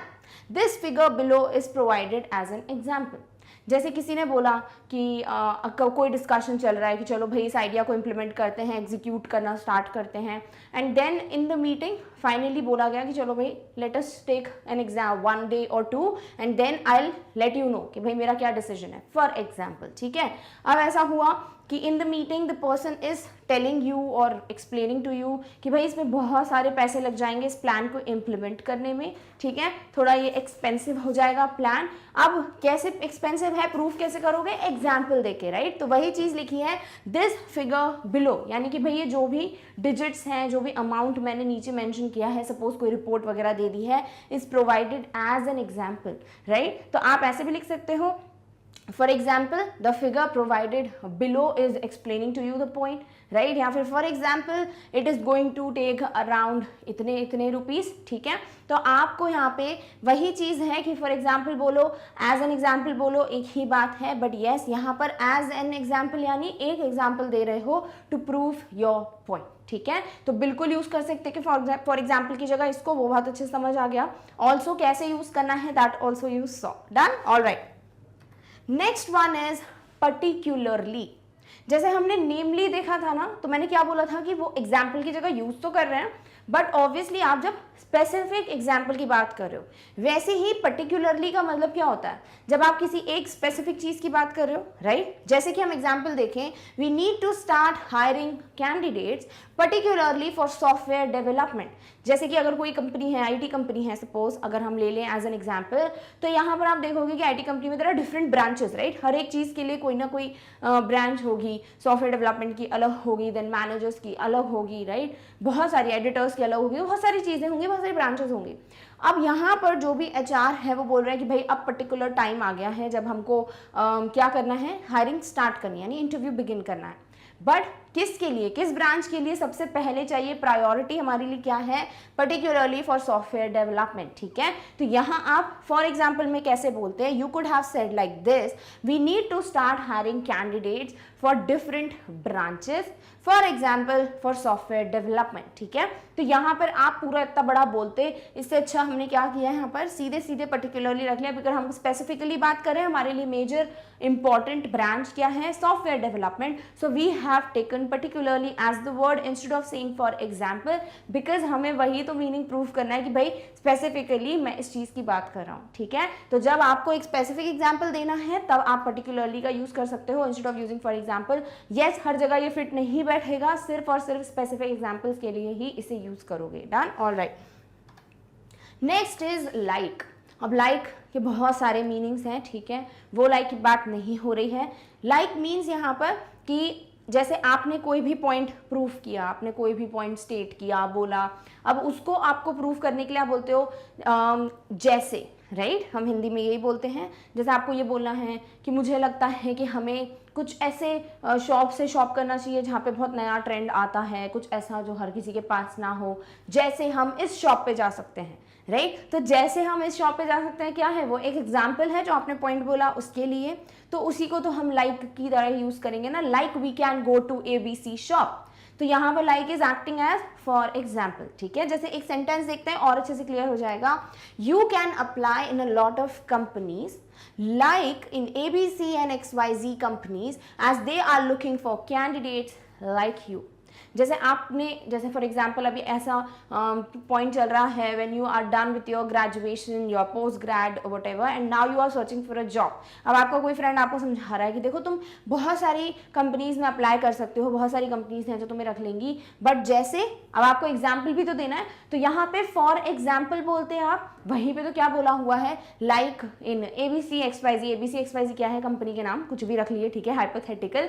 तो आपको क्या करना है, यहाँ पर फॉर एग्जाम्पल बोलते हैं, इससे अच्छा आपने क्या बोल दिया, like you can apply in ABC in XYZ company, because वो लोग हायर कर रहे हैं for the candidates like you, ठीक है। तो यहाँ पर फॉर एग्जाम्पल बोलने की जगह आप लाइक बोल देते। कब बोलना है इसको, जब आप हिंदी में जैसे बोलकर फिर एग्जाम्पल्स देते हो ना, उसी तरीके से हम लाइक बोलकर आगे जो भी एग्जाम्पल है अपने स्टेटमेंट को प्रूव करने के लिए वो दे देते हैं, done, all right. Next one is for instance. बहुत फॉर्मल है, ठीक है, तो इसीलिए बहुत कम देखोगे, बिकॉज फॉर्मल वर्ड्स आपको ज़्यादातर सुनने को नहीं मिलते, because we are like in an habit of using the common words जो हर टाइम से यूज होते हुए आ रहे हैं। But yes, there are certain words जो आप अगर अपनी फॉर्मल राइटिंग्स या फॉर्मल कॉन्वर्जेशंस में यूज़ करो, वो ज़्यादा अच्छे साउंड करते हैं। जैसे अगर हम बात करें फॉर इंस्टेंस की, वो क्या है, एक फॉर एग्जाम्पल का तरीका है। कैसे यूज़ करोगे, सेंटेंस देख लो, mobile phones are becoming less expensive, for instance smartphones can now be purchased in 10,000 rupees. जैसे आपने यहाँ पे बोला कि भाई मोबाइल फोन्स बड़े सस्ते होते जा रहे हैं आजकल, या फिर इतने महंगे नहीं हैं। जैसे कि एक एग्जांपल ले लो, स्मार्टफोन जो है तुम 10,000 में भी खरीद सकते हो, अच्छे से अच्छा वाला, ठीक है। तो यहाँ पर आपने क्या लिखा, फॉर इंस्टेंस, यानी अभी के लिए, जैसे हम एक एग्जाम्पल ले ठीक है, ये है इसका मीनिंग। तो फॉर इंस्टेंस, फॉर एग्जाम्पल का ही काम कर रहा है, ध्यान से देखो तो mobile phones are becoming less expensive, for example smartphones can now be purchased in 10,000 rupees. So instead of saying for example, आपने क्या बोल दिया, for instance, it's doing the same job, right, यानी कि definitely we can go for instance instead of using for example, ठीक है। तो यहाँ पे भी आप इस चीज को आराम से रिप्लेस कर सकते हो, and you should go for this because it sounds different, it is formal, and also it is one more thing जो कि इनहांस करेगा आपकी राइटिंग या स्पीकिंग स्किल्स को। Done, all right. Next one is in particular. अब जैसे हमने particularly पढ़ा, अब आप पर्टिकुलरली ना बोलकर इन पर्टिकुलर भी बोल सकते हो, बोथ आर सेम। बस यही एक चीज है कि भाई दोनों के दोनों स्पेसिफिक एग्जाम्पल्स को बताने के लिए यूज किए जाएंगे, ठीक है। जैसे आई think you should start reading books, in particular this book might help you. जैसे कि आप बहुत बुक रीडर हो, बिब्लियोफाइल हो, योर लवर ऑफ बुक्स, ठीक है, और आपके फ्रेंड को आपको सजेस्ट करना है कि मुझे लगता है तुझे बुक्स पढ़ना स्टार्ट करनी चाहिए because it will helps to enhance your knowledge, your reading skills, और सच में बहुत अच्छी बात है, बुक्स पढ़ना ही चाहिए। तो यहाँ पे वही चीज़ है कि आप अगर किसी को सजेशन दे रहे हो कि बुक्स पढ़ना स्टार्ट करो, अच्छा होगा तुम्हारे लिए, और फिर आप एक एग्जाम्पल दे रहे हो कि इस बुक से स्टार्ट करो, this book is definitely going to help you, तो यहाँ पर आपने पर्टिकुलरली स्पेसिफिकली एक बुक की बात की। That's why instead of saying for example आप क्या बोल सकते हो, in particular this book might help you, यानी for example this book might help you. This book यानी आप कोई बुक दे रहे हो, आपके पास कोई बुक है तो यहाँ पे वही चीज़ है, या तो फॉर एग्जाम्पल बोल लो, या फिर पर्टिकुलरली या स्पेसिफिकली, क्योंकि आप ये एग्जाम्पल दे रहे हो या एक बुक के बारे में बात कर रहे हो, that time instead of saying for example आप क्या बोल सकते हो, in particular this book might help you. Done, all right.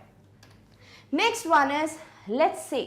अब लेट्स से भी बहुत सुनने को मिलता है जब आप किसी अच्छे स्पीकर की कोई भी ऐसी बात सुन रहे हो जहाँ वो एग्जाम्पल से समझा रहे हैं। अब वो लेट्स से जो है वो सॉर्ट ऑफ हाइपोथेटिकल सिचुएशन के लिए होता है, बिकॉज कभी कभी ऐसा होता है कि फॉर एग्जाम्पल आपको तब बोलना है जब आप ऐसा बोलना चाहते हो कि चलो भाई ऐसा मान लेते हैं, या फिर ऐसा सोच लो, ऐसा बोलते हैं ना अपन हिंदी में, राइट, एग्जाम्पल देने के लिए। बट ज़रूरी नहीं है वो एक एक्चुअली ऐसा चीज़ हो या ना हो। सो जब हमें कुछ ऐसा इमेजिनरी या हाइपोथेटिकल, कुछ ऐसा जो 100% सर्टेनिटी नहीं है कि वो होगा ही होगा, तब हम यूज कर सकते हैं लेट्स से को। जैसे एग्जांपल देखते हैं, ज्यादा अच्छे से क्लियर होगा। Let's say I agree to sell the car, will you be able to pay 3 lakh rupees to me. यानी जैसे फॉर एग्जाम्पल एक कॉन्वर्सेशन चल रहा है दोस्तों के बीच में, एंड दे आर लाइक, भाई तुम जा ही रहे हो इंडिया छोड़कर या अपनी कंट्री छोड़कर, तो अपनी जो ये कार है वो सेल करके जाओ, क्या करोगे यहाँ पर रखकर एंड ऑल। अब आपका फ्रेंड नहीं मान रहा है, बट यू आर लाइक नहीं नहीं नहीं मुझे ही दे दो, मैं कार खरीद लूँगा। अब ये पर्सन जो है वो बोलते हैं, चलो भाई एग्जाम्पल के तौर पे मैं ले लेता हूँ इस चीज़ को कि मैंने डिसाइड कर लिया कार सेल करने का, बट मैं ये कार जो है वो 3 लाख रुपए में बेचूंगा, क्या तुम मुझे दे पाओगे 3 लाख रुपए, ठीक है, बिकॉज मे बी उस फ्रेंड को पता था कि ये मुझे नहीं दे पाएगा इतने। सो यहाँ पर जब हम बोल रहे हैं लेट्स से, तो it is to take an example, but जो कि 100% श्योरिटी नहीं है कि वो होगा। लेट्स से मतलब चलो ऐसा मान लो, ठीक है, तो मान लो मतलब वो होगा कि नहीं होगा उसका कुछ नहीं कह सकते, गारंटीड नहीं है, बट आप एग्जाम्पल तो दे रहे हो ना। सो instead of saying for example, definitely आप लेट्स से का यूज कर सकते हो जब आप श्योर नहीं हो कि this thing is going to surely happen और नॉट, ठीक है। तो जब भी आपको ऐसा बोलना है कि आपने जैसे फॉर एग्जाम्पल कोई पॉइंट प्रूव करना है कि जब हम ऐसे सिटी में जाते हैं वी शुड, या फिर whenever we are going out we should always carry some things that should always be there in our bag. Let's say you guys are like stuck in a traffic या stuck in some जो भी curfew वगैरह, तो फिर क्या करोगे, कैसे चीज़ों को हैंडल करोगे, राइट। तो जब आप कोई हाइपोथेटिकल सिचुएशन लेकर किसी एग्जाम्पल को एक्सप्लेन कर रहे हो, अपने पॉइंट को प्रूव कर रहे हो जो आपने प्रीवियसली स्टेट किया है, that time you can definitely go for let's say, ठीक है, all right. Next is easy.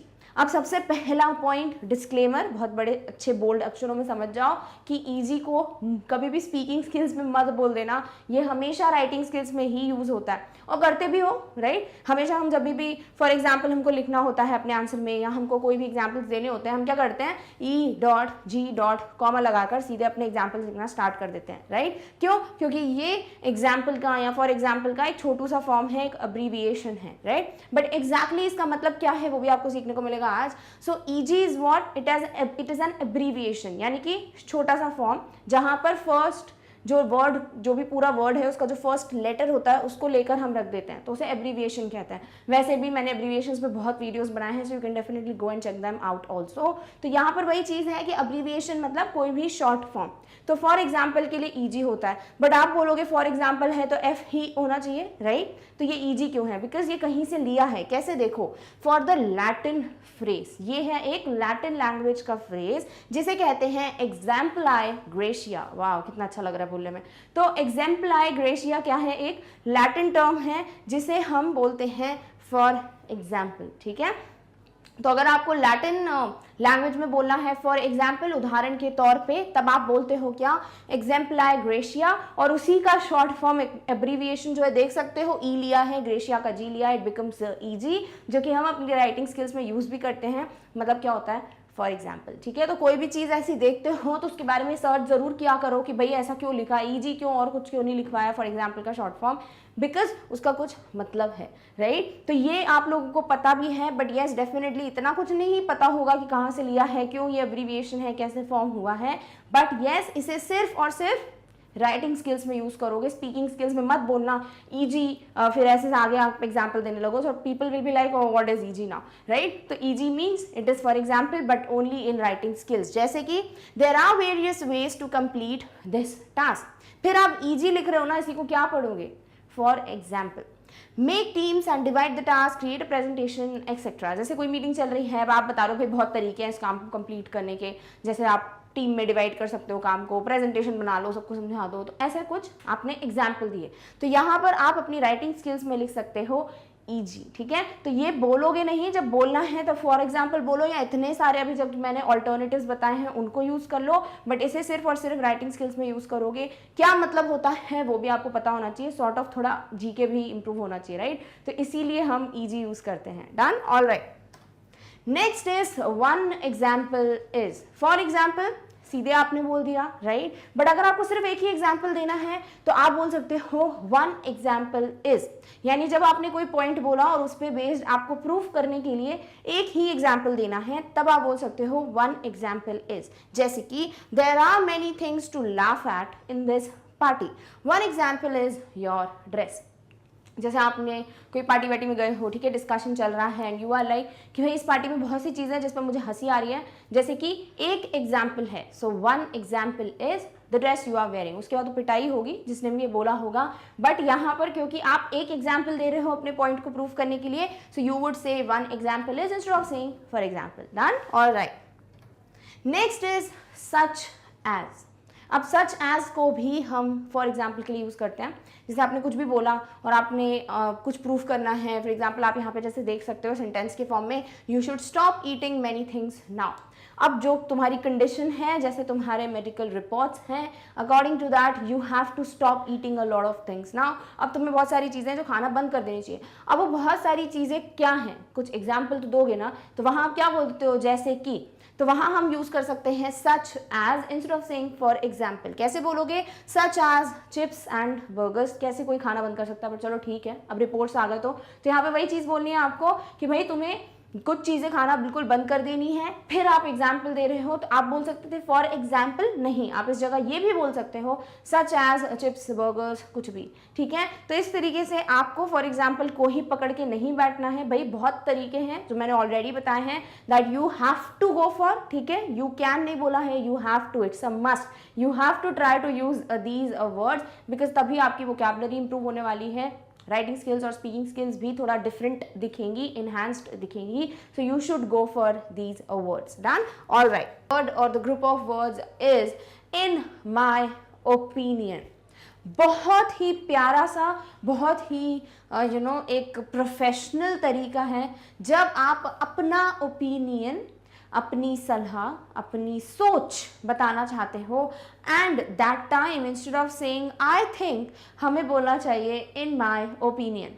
तो सपोज अगर आपको कभी भी किसी ने पूछा कि आपको क्या लगता है फॉर एग्जाम्पल एक मीटिंग चल रही है, ठीक है, इन the office, and the boss is like कि ये था भाई प्रेजेंटेशन, मैंने ये नहीं, मतलब ये था प्रेजेंटेशन जो कुछ भी है, और इस तरीके से हम प्रोडक्ट में चेंजेस कर सकते हैं, इसमें कुछ एडिशन कर सकते हैं, एक्सेट्रा एक्सेट्रा। अब आप लोगों को क्या लगता है, what can we do, you know, other than this, और do you think this is going to work और नॉट? तो instead of saying, sir, I think we should go for this idea because it's going to work, आप बोल सकते हो, sir, in my opinion, I believe that this particular project is going to do wonders, right? या फिर in my opinion, I believe we should also try to include this particular team in this project. तो इस तरीके से आप अपना opinion रख रहे हो, अपना एक पॉइंट ऑफ व्यू शेयर कर रहे हो। I think यानी जो भी आप बोलते हो, यानी वॉट यू आर थिंकिंग, वो आप प्लेस कर रहे हो in front of the listener.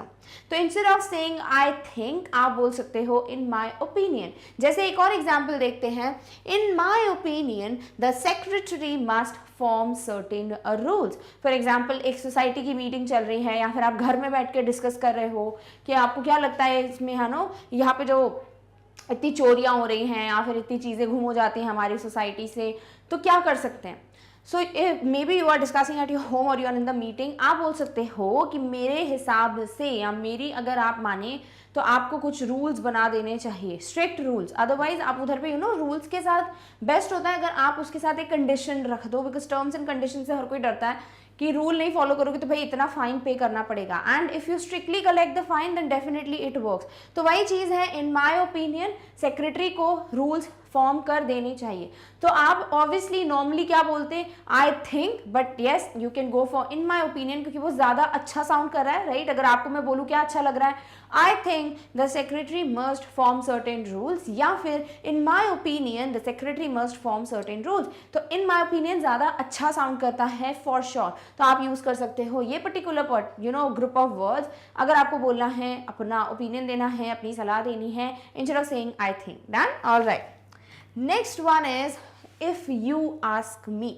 अब हिंदी में बहुत सुनते हैं ये, ठीक है, ज़्यादातर तो ना ये लोग तब यूज़ करते हैं जब उनको ऐसा लगता है कि भाई ठीक है, अगर मेरे से आप पूछना चाहते हैं तो मैं आपको बता देता हूँ, ऐसा ऐसा कर सकते हैं, होता है थोड़ा भाव खाते हुए। बट जनरली भी इफ़ यू आस्क मी का मतलब है यहाँ पर, जैसे अगर आपको किसी ने आपको कोई सजेशन लेना है, आपको कोई पूछना है, तो आप सबसे पूछ रहे हो आपके हिसाब से क्या है, आपको क्या लगता है, आपको क्या लगता है, और तो अगर किसी ने आपसे ऐसा बोलता है कोई, आप खुद बोलते हो कि अगर मुझसे पूछ रहे हो तो मेरे हिसाब से तुम्हें ये पर्टिकुलर जॉब के लिए हाँ कह देना चाहिए, या फिर तुम्हें इस फील्ड में जाना चाहिए, ठीक है। तो if you ask me is the particular thing जो आप यूज़ करोगे जब आप बोलना चाह रहे हो अगर मेरी मानो तो, या अगर आप मुझसे पूछना चाहते हो, यानी आप क्या सोच रहे हो वही आप बताओगे, राइट। तो अगर आपको ये बोलना है कि अगर मुझसे पूछ रहे हो तो मैं ऐसा कहूँगा, so there you can say if you ask me. I think गलत नहीं है, बट हाँ आप बोल सकते हो यहाँ पर कि आई थिंक या फिर इफ़ यू आस्क मी। देखो दोनों रख के देख लेते हैं, समझ जाएगा कि बिल्कुल if you ask me replace करता है आई थिंक को। तो एक सेंटेंस देख लेते हैं, if you ask me you should join a training course as it will be helpful. जैसे फॉर एग्जाम्पल कोई दो फ्रेंड्स डिस्कशन कर रहे हैं, ठीक है, और एक फ्रेंड बोल रही है कि मुझे कुछ समझ नहीं आ रहा है, मैं क्या करूं, मतलब मेरे पास जॉब तो है बट मुझे कुछ एक्स्ट्रा भी करना है, समथिंग जिससे मैं और कुछ सीखूं या फिर मेरा टाइम और अच्छे से एक तरीके से इन्वेस्ट हो कहीं पे, तो मैं सोच रही हूँ मैं क्या करूँ क्या नहीं करूँ। And the other friend is like, तो अगर आप ऐसे बोल रहे हो कि भाई तुम बताओ तुम्हारे पास कोई सजेशन हो तो the other person can be like, I think मुझे लगता है कि तुम्हें कोई ट्रेनिंग कोर्स ज्वाइन कर लेना चाहिए, यानी जहाँ ट्रेनिंग मिल रही है या तुम जहाँ ट्रेनिंग दे रहे हो कोई भी ट्रेनिंग कोर्स, क्योंकि वो बहुत हेल्पफुल होगा, because you get to learn a lot of things. अब यहाँ पर आप आई थिंक बोल रहे हो तो भी सही लग रहा है ना, आई think you should join a training course. Similarly अगर आपसे कोई बोल रहा है, भाई उस फ्रेंड ने बोला ना कि तुम्हें कुछ हो बताओ यार तुम्हें क्या लगता है क्या करना चाहिए क्या नहीं, तो the other friend can be like, if you ask मी, अगर मुझसे पूछ रही हो तो भाई मेरे हिसाब से तुम्हें ट्रेनिंग कोर्स ज्वाइन करना चाहिए। तो अगर तुम मुझसे पूछ रही हो तो if you ask me, clear. तो if you want you can use I think, but बिल्कुल परफेक्टली यूज़ कर सकते हो, but also you can use if you ask me, because this is something जो कि आप तब यूज़ कर सकते हो जब सामने वाले ने आपसे सलाह मांगी और आप ये बोल रहे हो अगर मुझसे पूछते हो तो भाई मेरे हिसाब से तो ये है, clear, all right. Next one is the way I see it. जैसे कि खुद ही वर्ड्स समझा रहे हैं कि भाई ऐसा बोलना चाह रहे हो कि भाई अगर मेरे नज़रिए से देखें तो जिस तरीके से मैं चीज़ों को देख पा रहा हूँ, कई बार आपने सुना होगा ना ये डायलॉग बहुत लोग बोलते हैं कि भाई जिस तरीके से मैं देख पा रहा हूँ चीज़ को तुम नहीं देख पा रहे हो, जिस तरीके से मैं देख पा रहा हूँ यहाँ पर बिल्कुल भी सक्सेस मुझे नहीं दिख रही है, मुझे नहीं लगता ये प्लान काम करेगा, राइट। तो ये बहुत सुनते हैं हम हिंदी में, जिस नज़रिए से मैं देख पा रहा हूँ, ये मेरे नज़रिए से अगर देखो या जिस तरीके से मुझे दिख रहा है, तो वो ही चीज़ है ना कि मैं जो सोच रहा हूँ या मेरे हिसाब से। तो अगर कोई ऐसा आपको बोलना है जहाँ पे आपको अपना ओपिनियन रखना है कि मुझे ऐसा दिख रहा है, यानी जहाँ हर किसी का डिफरेंट ओपिनियन है, बिकॉज लोग जो है इतना आगे का नहीं देख पा रहे हैं, इतना डीप नहीं सोच पा रहे हैं। बट अगर आप ऐसा बोल रहे हो कि भाई जितना मैं देख पा रहा हूँ या जहाँ से मैं देख रहा हूँ मुझे लग रहा है कि तुम बहुत अच्छा करोगे अपनी लाइफ में, राइट, ऐसे कई बार सुनते हैं हम, तो वहाँ आप यूज़ कर सकते हो the way I see it, यानी it's totally my opinion, whatever I am saying it's all my patent, यानी मैं बोल रहा हूँ बस, इसके अलावा मैंने किसी के कहने पे नहीं बोला। So the way I see it we are going to win the competition. For example अगर कोई आप किसी ग्रुप में थे, आप इन स्कूल, इन कॉलेज और इन ऑफिस, और आप लोगों ने एक कॉम्पिटिशन में पार्टिसिपेट किया, अदर पार्टिसिपेंट्स और other candidates of your group are like मुझे नहीं पता क्या होगा, मतलब मैंने तो अच्छे से किया, जीतेंगे कि नहीं जीतेंगे, and then you are like कि भाई जहाँ से मैं देख पा रहा हूँ बाकी कोई भी ग्रुप ने इतना अच्छा परफॉर्म नहीं किया, मैसेज नहीं दिया, कंप्लीट नहीं था, सिंक नहीं था, अपने ग्रुप में सारी क्वालिटीज़ थी, तो मुझे जहाँ से दिख रहा है भाई मेरे हिसाब से तो हम बिल्कुल जीतने वाले हैं फॉर श्योर। तो यहाँ मेरे हिसाब से ना जिस तरीके से मैं देख पा रहा हूँ, तो आप क्या बोल सकते हो, the way I see it we are going to win the competition. So this is another way instead of saying I think we are going to win the competition, because यहाँ आप अपना ओपिनियन देख रहे हो कि भाई मुझे जहाँ से दिख रहा है ना, मुझे वहाँ से मुझे डेफिनेटली बिल्कुल क्लियरली दिख रहा है कि हम ही जीतने वाले हैं। Done, all right. Next is it seems to me. Seems to me मतलब मुझे ऐसा लग रहा है, कि अगर आप कोई भी ओपिनियन दे रहे हो वो मुझे ऐसा फील हो रहा है, ऐसा प्रतीत हो रहा है कि ऐसा ऐसा कुछ होगा, ठीक है। तो जब आपको ये बोलना है कि मेरे को ऐसा लग रहा है, राइट, तभी हम ये बोल देते हैं आई थिंक, तो वहाँ आप बोल सकते हो it seems to me. For example, it seems to me that Rohini has decided to quit the job. For example आप देख रहे हो ना कि आपके ऑफिस में आपको ऐसा लग रहा है कि रोहिणी इतने ज़्यादा पंचुअल नहीं है ऑफिस में, वो आपने उसके बारे में सुना है कहीं से कि she has got an offer from somebody from somewhere else, और जिस तरीके से उसका बिहेवियर लग रहा है आपको ऐसा प्रतीत हो रहा है, आप ऐसा फील कर सकते हो, you think that may be Rohini जो है वो जॉब क्विट करने वाली है। तो यहाँ पर आपको ऐसा लग रहा है, you are not sure about it, you don't know whether that is going to happen और not, but you can analyse the situation, और आप ऐसा आपको ऐसा लग रहा है कि शायद रोहिणी जो है वो अपनी जॉब छोड़ने वाली है, या she has decided to change her job. तो वही चीज़ है यहाँ पर कि आप आई थिंक भी बोल सकते थे, जैसे दो दोस्त बात कर रहे हैं, I think Rohini is going to quit her job, या फिर आप बोल सकते हो it seems to me that Rohini is going to quit the job, यानी सामने वाले को आप ऐसा बता रहे हो कि मुझे ऐसा लग रहा है, कि ऐसा ज़रूरी नहीं है ऐसा हो। So there you can go for this. So instead of saying I think आप डेफिनेटली चूज कर सकते हो इट सीम्स टू मी, ठीक है। तो मैं बहुत अच्छे से एक्सप्लेनेशन दे रही हूँ 3-4 बार, इसलिए बिकॉज यहीं की ही प्रैक्टिस हो जानी चाहिए, आपको सिर्फ इनको डिफरेंट सेंटेंसेज में यूज करना है। Clear, all right. Next is as far as I can see. बहुत ही बड़ा है बट बहुत डीप मीनिंग है इसका। This means to the best of my understanding और बिलीफ, यानी मैं अगर कोई चीज़ बोल रही हूँ, ओपिनियन दे रही हूँ, या अपना एक पॉइंट ऑफ व्यू प्लेस कर रही हूँ, it is something that I can think to the best of my abilities, यानी जितना मैं समझ पा रही हूँ बेस्ट तरीके से, या जितना मैंने अपना 100% देख कर मैं बिलीव कर पा रही हूँ, मेरे हिसाब से ये ओपिनियन है, ठीक है। तो as far as I can see का मतलब जितनी दूर मैं देख सकती हूँ, ऐसा ही समझ आ रहा है लिटरल मीनिंग। इसका मतलब क्या हुआ कि भाई मैं जितना डीपली, जितना डिटेल में, या जितना ज़्यादा एफर्ट लगा के एनालाइज कर पा रही हूँ, मुझे लगता है ऐसा ऐसा है, ठीक है। तो वहाँ पे भी हम आई थिंक बोल देते हैं। जैसे एग्जाम्पल ले लेते हैं, as far as I can see there is no reason for me to quit my job. For example somebody is like I don't think you are happy in this office, you should quit your job, ऐसा करके, या फिर आपको कोई offer आया and you are like कि सब बोल रहे हैं कि चले जाओ अच्छा ऑफर है, you should quit your job. तो फिर आप वहाँ पे बोल सकते हो कि भाई जितना मैंने डीपली स्टडी किया अपने सिचुएशन को, अपने आप को, अपनी जॉब को, करंट जॉब को, मुझे नहीं लगता कि मेरे पास कोई भी रीज़न है कि मुझे अपना जॉब क्विट करना चाहिए, ठीक है। तो वहाँ पर आप बोल सकते हो as far as I can see there is no reason for me to quit the job, यानी जितना दूर तक मैं देख पा रही हूँ या जितना डिटेल में मैं एनालाइज कर पा रही हूँ अपनी सिचुएशन को, मुझे नहीं लगता कि मुझे अपनी जॉब क्विट करनी चाहिए।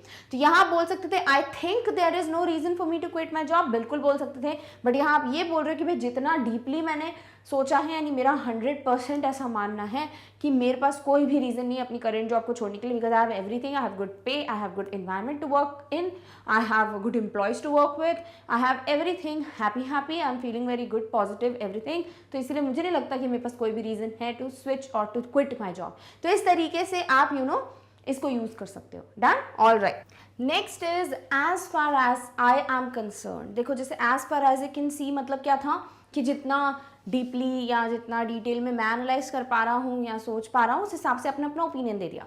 एक और तरीका ऐसी चीज़ को बोलने का, that is as far as I am concern, यानी जब तक जितना मैं अपने आप के बारे में अगर मुझे बोलना है, यानी कि it's not that you want to compulsory state कि भाई ऐसा ही होना चाहिए, बट आपको ऐसा बोलना है कि भाई मुझे नहीं पता आप लोग क्या सोच रहे हो, बट जहाँ तक मैं अपनी बात करूँ मेरा ये ओपिनियन है, ऐसा हम बोलते हैं, right.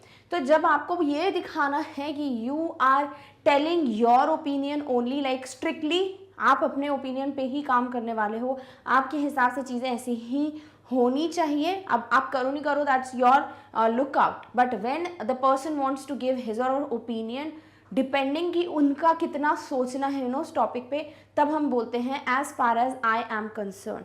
So as far as I am concern you can come home whenever you like. For example थोड़ा ऐसा डिस्कशन हो गया, ठीक है, डिस्प्यूट हो गया कि okay I don't think you like that I come to your home, now I not come, ऐसा करके कुछ डिस्प्यूट चल रहा है, and you want to tell कि भाई बाकियों का मुझे नहीं पता, बट जहाँ तक मुझे अपनी पॉइंट ऑफ व्यू रखनी है, जहाँ तक मेरी बात है, I think whenever you want to come you can come to my home, कोई रेस्ट्रिक्शंस नहीं है, आई हैव नो प्रॉब्लम, ठीक है। तो जब आपको अपना ओपिनियन देना, ऑब्वियसली ये इतना फॉर्मल में यूज़ नहीं कर पाओगे, आप इनफॉर्मल में ही कर पाओगे। As you can see the sentence, ऐसी कोई कंडीशन जहां आपको अपना पॉइंट ऑफ व्यू बिल्कुल स्ट्रिक्टली रखना है, वो आप तभी कर सकते हो जब आप इनफॉर्मल कॉन्वर्जेशन में हो। सो यू कैन बी लाइक कि भाई जितना मैं अपना पॉइंट ऑफ व्यू बताना चाहता हूँ, मुझे बाकियों का नहीं पता, बट जहाँ तक मैं अपने बारे में बात करूँ, मुझे लगता है कि तुम कभी भी घर आ सकते हो जब तुमको अच्छा लगे। क्लियर? तो इस तरीके से जब भी आपको अपना कंसर्न स्टडी करते हुए या प्रायोरिटी पे रखते हुए अपनी सोच बतानी है, then you can go for this. Also yes I think भी बोल सकते थे, आई थिंक, बट ये आई थिंक जो है आप कहीं ना कहीं देखो, when you keep I think here it's not doing that job, right, इतना अच्छा नहीं दिख रहा है। It's like I think you can come home whenever you want to, और यहाँ पर व्हेनेवर यू लाइक, तो यहाँ पर आप सिर्फ उतना बोल रहे हो कि हाँ मुझे लगता है, but you want to strictly keep your opinion in front of the listener कि भाई जहाँ तक मेरा मानना है डेफिनेटली तुम आ सकते हो। Done, all right. Next is I feel, again not formal, इतना फॉर्मल नहीं, मतलब ऐसा होता है कि जब सेम पोजीशन वाले लोग बात कर रहे होते हैं, like HR of all the companies बात कर रहे हैं, तो everybody is on the same position, right, तो फिर सॉर्ट ऑफ वहाँ पे भी जो कॉन्वर्जेशन होगा फॉर्मल भी होगा इनफॉर्मल भी होगा, राइट, तब भी बोल सकते हो आई फील को। ऑल्सो एक्सट्रीम इनफॉर्मल में भी यूज कर सकते हो आई फील को। सो आई फील मीन्स व्हाट, कि भाई मेरे को ऐसा महसूस हो रहा है, आई थिंक, या मुझे ऐसा लग रहा है, राइट, तो आप वहाँ पे इसको यूज कर सकते हो। जैसे I feel that we will not be able to buy that flat this month, जैसे डिस्कशन चल रहा है कि अब लग रहा है कि इस महीने तो हम इस फ्लैट को खरीद सकते हैं, like you are planning to buy a house and you thought कि भाई ये जो नेक्स्ट मंथ आने वाला है, in that particular month you will be able to buy a house, but कुछ हुआ, because of that you could not save that much, या इतना नहीं हो पाया, सो नाउ आपको ऐसा महसूस हो रहा है, you are not sure, but आपको ऐसे चांसेस नहीं लग रहे इतना कि ऐसा कुछ होगा, and you feel chances are very less that you can buy a house that month, तो वहाँ पर आप ऑब्वियसली बोल सकते हो I think, and also you can go for I feel, because I feel ये चीज़ समझा रहा है कि आपको ऐसा लग रहा है, मतलब आपको चांसेस कम दिख रहे हैं, so that time you can go for I feel that we will not be able to buy the flat या buy that flat this month. Clear? All right. Next is I honestly believe that, जब आपको अपना point of view रखना है, जहां आप सच में सामने वाले को भरोसा दिलाना चाहते हो कि नहीं ये मेरा यही ओपिनियन है, कि अपन ऐसा बोलते हैं ना कि सच में मेरी बात मानो, मुझे ऐसा ही लग रहा है, मैं झूठ नहीं बोल रहा हूँ, राइट, तब हम आई थिंक बोलेंगे तो कहीं ना कहीं बहुत कम काम हो रहा है कि भाई मुझे ऐसा लगता है। बट व्हेन यू थिंक कि सामने वाला इतना ज़्यादा श्योर नहीं है on what you are saying, उसे डाउट है कि आप शायद वो नहीं बोलना चाह रहे हो जो आप सच में सोच रहे हो, then you can be like I honestly believe that you will win. ठीक है, फॉर एग्जाम्पल कोई दो फ्रेंड्स हैं या दो इंटरव्यू चल रहा है, दो कैंडिडेट्स हैं या फिर कोई दो एम्प्लॉयज़ की बातचीत हो रही है बेस्ड ऑन प्रेजेंटेशन जिसने भी दिया, तो वहाँ पर अगर कोई पूछता तुम्हें क्या लगता है क्या होगा एंड ऑल, तुमने तो देखा मेरा performance, so what do you think, am I going to win or not. तो जब आप बोल रहे हो कि आई हैव टू से, तो आप बोलते हो आई थिंक, बोलते अगर आप I think you will win, तो इधर पे इतनी आपकी श्योरिटी नहीं दिखती।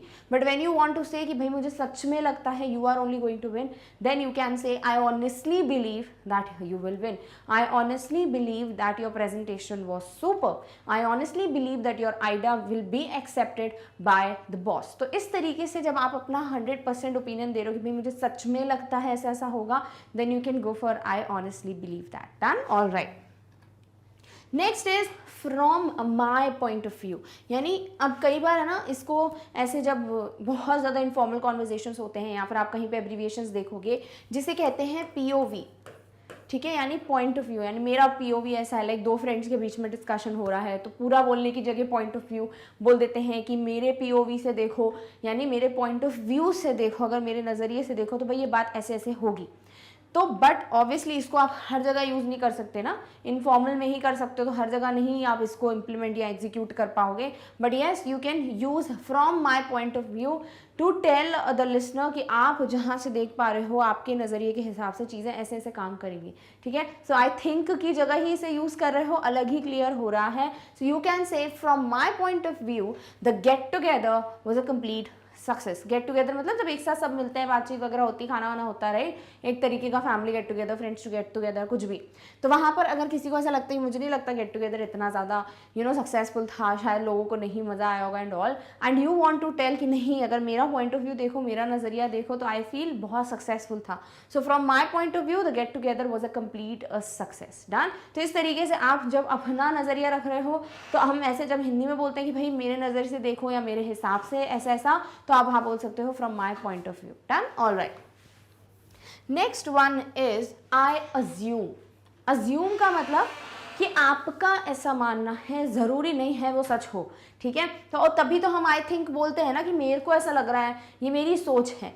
तो जब आप ऐसा बोलना चाह रहे हो सामने वाले को कि भाई मैंने ऐसा मान लिया है, ठीक है, या मेरे हिसाब से तो भाई ऐसा ही है, तब हम बोलते हैं आई अज्यूम। ठीक है, so I assume you always reach on time. For example आप किसी ऑफिस में काम कर रहे हो, वहाँ आप देख रहे हो एक एम्प्लॉय है जो हमेशा डॉट, अगर 10:15 का टाइम है ऑफिस का या 10 o'clock का टाइम है, तो वो डॉट 10 AM पे पहुँच जाता है ऑफिस, या पहुँच जाती है। तो आप देख रहे हो ये 3-4 दिन से, एंड देन सडनली सब लोग का ऐसी डिस्कशन चल रहा है, कभी ना कभी तो बातचीत हो ही जाती है, राइट, जो भी काम कर रहे हैं हमारे साथ। देन यू आर लाइक कि सबका डिस्कशन चल रहा है टाइम पे आने का, पंक्चुअलिटी का and all, and you want to tell the person कि भाई मैंने तो ऐसा अज्यूम कर ही लिया है that you always come on time, because मैंने तुमको 3-4 बार देखा है। So there instead of saying I think कि तुम हमेशा टाइम पे आते हो, I think you always reach on time, आप बोल सकते हो आई अज्यूम, या मैं ऐसे मान लेती हूँ कि तुम हमेशा टाइम पे आते हो, यानी मेरा ऐसा यहाँ तो मानना है या फिर मैं मान लेती हूँ, यानी ज़रूरी नहीं है आपका मन हो या ज़रूरी नहीं है वो सच हो, बट आपने ऐसे मान लिया है, you want to convey that thing to the listener, तो आप बोल सकते हो I assume that you always come on time, I assume that you always would talk good about boss, I assume you will never leave this job. ठीक है, तो जब आप ये बोलना चाहते हो कि मैंने तो भैया ऐसा मान ही लिया है, ये तो मेरी सोच ही हो गई है, that time you can go for I assume instead of saying I think. Done, all right. Next is I consider. Consider मतलब कि मैं इसको इस तरीके से मान रहा हूँ, या मैं इसको एक बार तो देखूंगा, या एक बार तो कंसिडर करूंगा, समझते हैं ना। So I consider that she was wrong, भाई मेरे को ऐसा लगता है, या मैंने तो मैं मानता हूँ ऐसा। सो जब जैसे फॉर एग्जाम्पल कोई ऐसी बात चल रही थी, किसी के बीच में आर्ग्यूमेंट हो गया, ये जो शी सब्जेक्ट है जिसकी हम बात कर रहे हैं, उसने कुछ अजीब बोल दिया जो उसके हिसाब से सही था और भी लोगों के हिसाब से सही था, बट आपको क्या लगता है, आपका ओपिनियन क्या है कि वो जो कुछ भी उसने बोला वो सही नहीं था। सो आप अगर अपना पॉइंट ऑफ व्यू रखना चाहते हो and you want to say कि भाई मैंने तो कंसिडर कर लिया है, आई हैव तो टेकन इट लाइक 100% कि मेरा मानना है that she was wrong, so I consider that she was wrong, आप बोल सकते हो टू टेल कि भाई ये मेरा कंसिडरेशन है, मैंने ऐसा मान लिया है, ये मेरा ओपिनियन है। So instead of saying I think आप बोल सकते हो I consider. Done, all right. Next is it is my view that. अब व्यू वाले, ओपिनियन वाले आपको बहुत तरीके मिलेंगे, ठीक है, बिकॉज वही चीज तो आप बता रहे हो ना, आपका पॉइंट ऑफ व्यू क्या है, आपका क्या सोचना है, आपका ओपिनियन क्या है। तो इस तरीके से एक और वे है it is my view that, और फिर आप आगे अपना व्यू पॉइंट या अपना ओपिनियन प्लेस करोगे। जैसे it is my view that we should try again to convince him. भाई ये मेरा एक सजेशन है या ये मेरी सोच है, अब करना नहीं करना इट्स योर थिंग, बट मैं अपना ओपिनियन सामने रख रहा हूँ, ठीक है। तो इस तरीके से इट इज माई व्यू बोला जाता है, because you want to tell the listener कि भाई मेरी ये सोच है और इसमें ये मीनिंग छुपा हुआ है कि अब मानो या ना मानो it's your thing, it's your lookout, but what I have to say is या व्हाट आई एक्चुअली बिलीव और think about this situation is dash dash dash, जो भी आपको बोलना है, ठीक है। So it is my view that we should try again to convince him. मेरा ऐसा मानना है, मेरा व्यू पॉइंट या मेरा सजेशन तो ये होगा कि भाई हमें ट्राई करना चाहिए उसको फिर से कन्विंस करने के लिए कि चलते हैं ट्रिप पे, या उसको फिर से कन्विंस करने के लिए कि हमने उसको पार्टी में बुलाना भूल गए थे, हमने जानबूझ के उसको नहीं, ऐसा नहीं था कि हमने जानबूझ के नहीं बुलाया उसको, हम जस्ट भूल गए। तो इस तरीके से किसी को कन्विंस करना है, मनाना है, इस चीज़ के लिए मुझे लगता है हमको फिर से एक बार ट्राई करना चाहिए। अब आप लोग को क्या लगता है, दूसरों को क्या लगता है, वो अपना पॉइंट ऑफ व्यू रखेंगे, आपने अपना रख दिया। तो आई थिंक भी बोल सकते थे, I think we should try again to convince him, या फिर it is my view that we should try again to convince him. Clear, all right. Next is to my way of thinking, यानी कि मेरा जो सोच विचार का रास्ता है उस हिसाब से ये है भाई मेरा मानना, ठीक है। ये लिटरल मीनिंग हो गया, बट एक्चुअली में इसका मतलब क्या है कि भाई मेरा जो सोच है, मेरी जो यहाँ पर दिमाग चल रहा है, मेरी जो सोच है, मेरा जो व्यू है, ओपिनियन है, वो ये है, यानी आई थिंक, ठीक है। तो थिंक पे बेस्ड एक और चीज आ गई। So to my way of thinking अलग है, राइट, हर किसी से नहीं सुनते हैं, तो आप इसे यूज करना स्टार्ट करो। So to my way of thinking this is the most right decision we have taken. भाई ऐसी बातचीत चल रही है, सबने बोला कि क्या अपना राइट डिसीजन था to quit the job and to switch to move to this company, to accept this offer, to go for a startup, to become an entrepreneur। तो आपके ऊपर कुछ भी आप चीज़ें सोच रहे हो and then you are like कि पता नहीं सही था कि नहीं, हमने सही डिसीजन लिया कि नहीं लिया, and then there is this person, या आप खुद अपनी बात कर रहे हो कि भाई मेरे हिसाब से तो जितना मैं सोच पा रहा हूँ, मेरा सोचना तो यही कहता है कि हमने सही डिसीजन लिया है। So to my way of thinking this is the most right decision, आज तक का सबसे सही डिसीजन हमने यही लिया है, ये मेरी सोच विचार से मैं कह सकता हूँ। तो इस तरीके से आप बोल सकते हो to my way of thinking instead of saying या instead of using I think. Done, all right. Next is it's my belief that. अब यहाँ पे भी एक तरीके से स्ट्रिक्टली आप एक डिस्क्लेमर दे रहे हो लिसनर को कि भाई ये मेरा मानना है, जरूरी नहीं ये सच हो या ना हो, इट्स माई बिलीफ, ठीक है। It's my belief that you should never use ill words. It's my belief that you should never raise your voice and talk to your elders. It's my belief that we should not go for this step. तो कुछ भी जहाँ पे आपको अपना opinion देना है, ज़रूरी नहीं है वो हर किसी के हिसाब से, ज़रूरी नहीं है वो सही हो या गलत हो, बट आपका तो मानना है भाई वो सही है। सो वहाँ पर आप अपना बिलीफ बता रहे हो, अपना मानना जो भी है आपका वो एक्सप्रेस कर रहे हो, that time you can say it's my belief that, ठीक है। So it's my believe that strong communication skills and confidence बोलना चाहिए, ठीक है, can create a huge difference या can make a huge difference. So मेरा ऐसा मानना है, भाई सब अपना अपना डिस्कशन कर रहे हैं कि तुम्हें क्या लगता है, क्या है वो चीज़ जिससे तुम ये इंटरव्यू क्रैक कर लोगे, तो सब अपना अपना पॉइंट ऑफ व्यू रख रहे हैं। अब आपने अपना बिलीफ बताया, आपका क्या मानना है, तो you are like it's my belief, ठीक है। So it's my belief that strong communication skills and confidence can make a huge difference या can create a huge difference, ठीक है। तो जब आपको अपना व्यू पॉइंट या अपना जो आपने एक तरीके से ले लिया है, आप उसी पे फॉलो करते हो उसी चीज़ को, या आप अपनी सोच बताना चाहते हो, that time you can go for its my believe that. Done. तो आप यहाँ पे कुछ भी यूज़ कर सकते हो। It's my believe that they are only going to select the ones who have a long height or who are tall। long height क्या होता है, who are tall। या फिर आप बोल सकते हो it's my belief that they will not hire more than 2-3 people। it's my belief that we should not go anywhere on this Saturday and Sunday, we should take a rest। तो इस तरीके से आप क्या बिलीव कर रहे हो वो बताने के लिए instead of saying I think आप बोल सकते हो it's my belief that। clear? all right। next is to my mind, यानी मेरी सोच के हिसाब से, मेरे दिमाग में जो चल रहा है उस हिसाब से। ठीक है।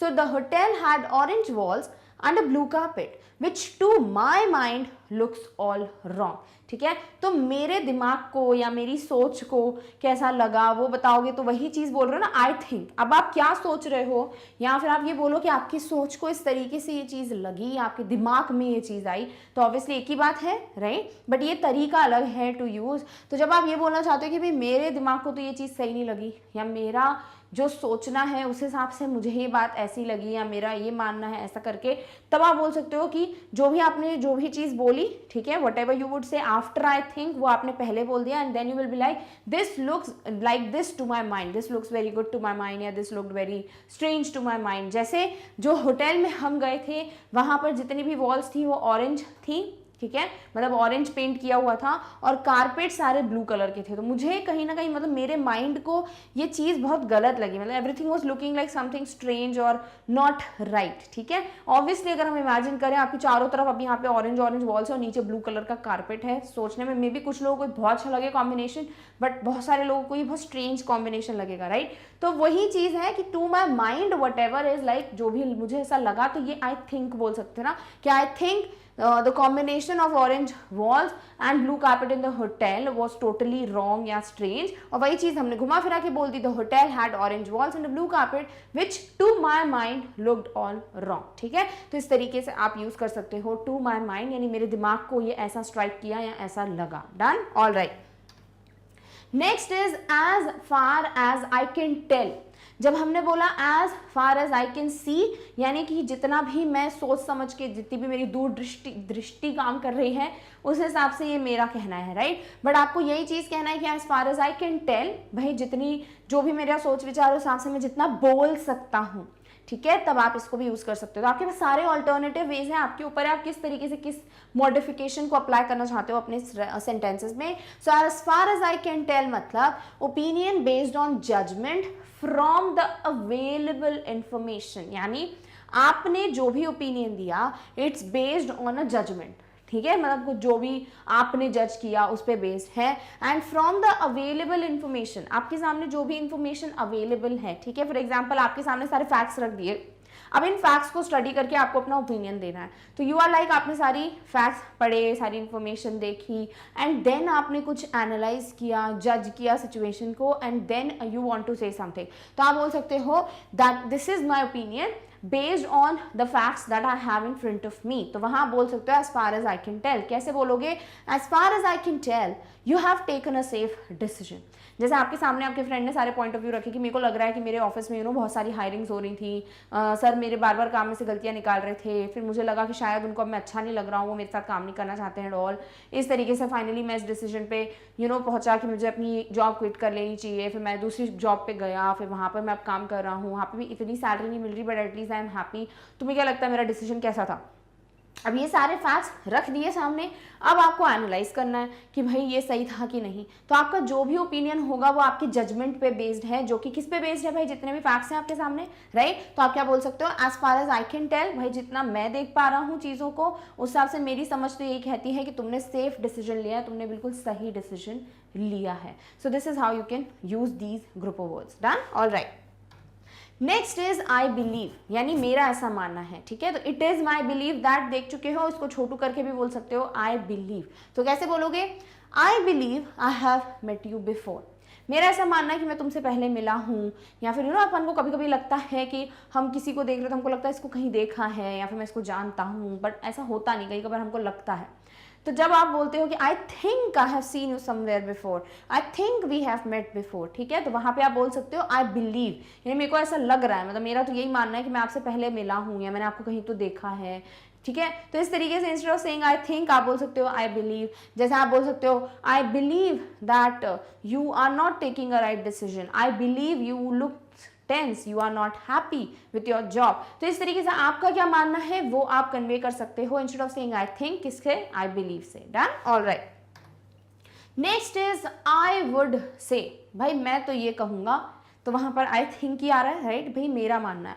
So for giving opinion even though other people may not agree, तो मैं बोल रही हूँ ना भाई मैं तो ये कहूंगा, भाई ऐसे से करना चाहिए था। अब भले ही सामने वाला अग्री करे नहीं करे, उसको अच्छा लगे नहीं लगे पॉइंट ऑफ व्यू, बट आपको अपना पॉइंट ऑफ व्यू रखना है, तब आप बोल सकते हो आई वुड से, यानी मैं तो भैया ये बोलना चाहूंगा। क्लियर? तो अब आप इतना तो नहीं बोल सकते ना आई वुड से दिस, या फिर आप ऐसा बोलोगे I think this this this whether you like it और नॉट, ऐसा करके नहीं। यहाँ पर अब आई वुड से में ही छुपा हुआ है कि आप बोल तो रहे हो अपना पॉइंट ऑफ व्यू, बट कहीं ना कहीं आपको ऐसा नहीं है कि आप सामने वाला माने ही माने, आप जस्ट ये बोलना चाहते हो कि भाई आपको अग्री करना है करो, नहीं करना मत करो, बट मेरा तो ये पॉइंट ऑफ व्यू है, ठीक है। For example I would say your presentation was not that good, भाई मेरे को सब लोग अपना अपना पॉइंट ऑफ व्यू रख रहे हैं, आप अपना रखना चाहते हो, एंड यू आर लाइक कि भाई मैं तो ये बोलूंगा कि इतना भी अच्छा नहीं था आपका प्रेजेंटेशन है, बाकी भले ही तारीफ कर रहे हैं बट मुझे नहीं लगा कि इतना अच्छा था, बट बुरा भी नहीं था बट इतना बेस्ट नहीं था, या बहुत you know out of this world नहीं था, बहुत एक्स्ट्रा ऑर्डिनरी नहीं था।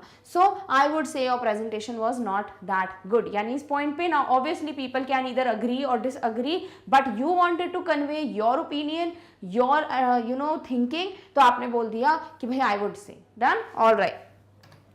Next is I guess. I guess मतलब जब आप एक अंदाजा लगाते हो, ठीक है, और तब अपना ओपिनियन रखते हो, तो यहाँ पर to tell one's opinion although you are not sure, और जो कि कहीं ना कहीं आई थिंक में भी छुपा होता है, राइट। जब हमें लगता है I think we should not go for it, यानी कहीं ना कहीं आप भी श्योर नहीं होते हो and then you use this, तो वही चीज़ है वहाँ पर आप बोल सकते हो I guess maybe it can work, I guess you should not opt for this। तो जब आप अपना ओपिनियन श्योरिटी के साथ नहीं बताना चाहते हो, आपको नहीं पता वो काम करेगा कि नहीं करेगा, बट आपको ऐसा लग रहा है आपने बोल दिया, तब आप बोल सकते हो I guess. For example I guess this is the best way to do it.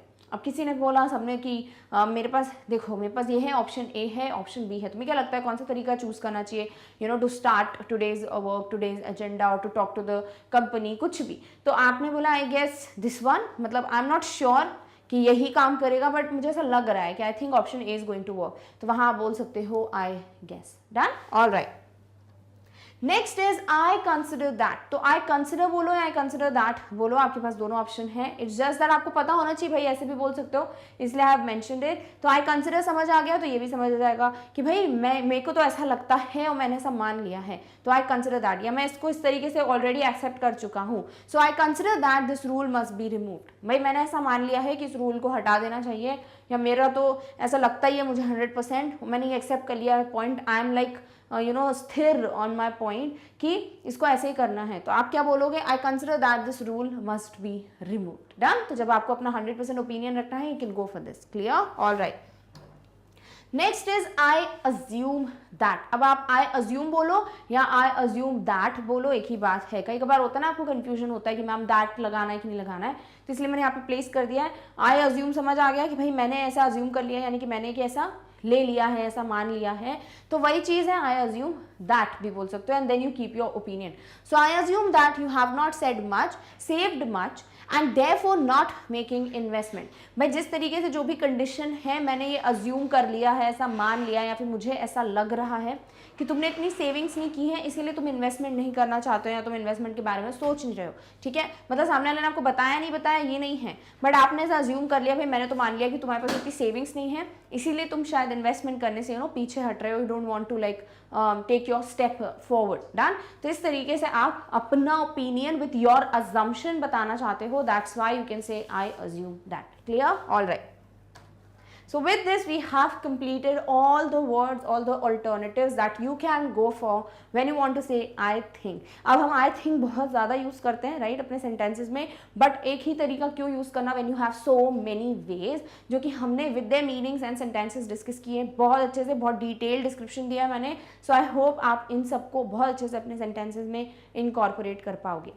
But one more thing we should discuss before we come to an end of this complete video, कि भाई जब भी हमको कोई भी topic पढ़ना होता है किसी भी सब्जेक्ट का, किसी भी क्लास का, हम सीधे यूट्यूब पे जाते हैं मैग्नेट ब्रेन्स चैनल पे and we search for the topic और यहाँ पे प्लेलिस्ट में ढूंढ लेते हैं और आपको मिल जाता है.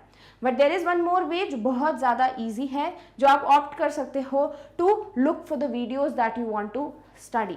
करना क्या है, आपको जाना है गूगल के सर्च बार पे, यानी गूगल पे जाना है and you have to type the website name that is magnetbrains.com. लिखी हुई है, you can as it is type it. और जैसे ही आप magnetbrains.com लिखोगे, एंटर प्रेस करोगे, you will see this particular page on your screen. तो ये पूरा पेज आपकी स्क्रीन पे दिखेगा. करना क्या है, नेक्स्ट स्टेप है आपको करना है इसको स्क्रॉल अप. जैसे जैसे आप ऊपर स्क्रॉल करोगे आपके सामने ये पेज जो है वो ओपन हो जाएगा. अब इस पेज पे ध्यान से देखो तो सारी क्लासेस मेंशन है. क्लास फर्स्ट से लेके क्लास 12 तक सारी क्लासेस आपके सामने हैं. इसका मतलब आपको क्लास फर्स्ट से क्लास 12 में जो भी क्लास में से जो भी टॉपिक, जो भी सब्जेक्ट पढ़ना है, आपको इस वेबसाइट पे मिल जाएगा. So what you have to do is, आपको जिस भी क्लास को चूज करना है, click on that. For example आपको पढ़ना है क्लास 10th का कोई सब्जेक्ट, आप करोगे क्लास 10th पे क्लिक. जैसे ही क्लास 10th पे क्लिक करोगे आपके पास क्लास 10th के सारे टॉपिक्स, सारे सब्जेक्ट्स सामने आ जाएंगे. तो आपको जैसे इकोनॉमिक्स पढ़ना है या सिविक्स पढ़ना है, फिजिक्स पढ़ना है, मैथ्स पढ़ना है, इंग्लिश पढ़ना है, उस पर आप क्लिक करोगे जो भी सब्जेक्ट आपको चूज करना है. फॉर एग्जाम्पल आपको पढ़ना है क्लास 10th इंग्लिश का कोई भी टॉपिक, आप क्या करोगे, आप क्लिक करोगे क्लास 10th पे. जैसे ही आप क्लास 10th इंग्लिश पे क्लिक करोगे आपके सामने ओपन हो जाएंगे सारे सेक्शंस जो कुछ भी अवेलेबल है. देखो हमारे पास ग्रामर सेक्शन है, रीडिंग है, राइटिंग है, लिटरेचर की दोनों बुक्स हैं, तो आपके पास सब कुछ अरेंज आपको दिख जाएगा. फॉर एग्जाम्पल आपको पढ़ना है क्लास 10th इंग्लिश की first book that is first flight का first chapter a letter to God. आप क्या करोगे, आप क्लिक करोगे भाई फर्स्ट फ्लाइट पे, सारे आपके पास टॉपिक्स आपको अरेंज्ड दिख जाएंगे. आप क्लिक करोगे अ लेटर टू गॉड पे because that is the chapter जो आपको पढ़ना है. आपके सामने वीडियो प्ले होने लगेगा where you can see the explanation of the complete chapter. But suppose अगर आपको ये टॉपिक नहीं पढ़ना है, you wanted to study something else, आप करोगे इस क्रॉस पे क्लिक, ओपन हो जाएगा प्रीवियस वाला पेज आपकी स्क्रीन पे. अगेन आप जो भी क्लास, जो भी टॉपिक पढ़ना चाहते हो उसको चूज करोगे एंड आपको बहुत इजीली वीडियो मिल जाएगा. Done. So with this it will become easier for you to find any topic, any subject of any class you want to study. Clear? All right. So with this we have come to an end of the complete discussion of our topic, that is what are the different ways to say I think, and I have given you plenty of ways. I hope आप इन सबको use करोगे अपने sentences में, then only you know आपकी practice होगी and it is definitely going to enhance your skills. So let's just come to an end of this complete video, but yes, in the next one we are going to meet very soon with the next topic. Till then, take care of yourself. Thank you so much for watching. Bye.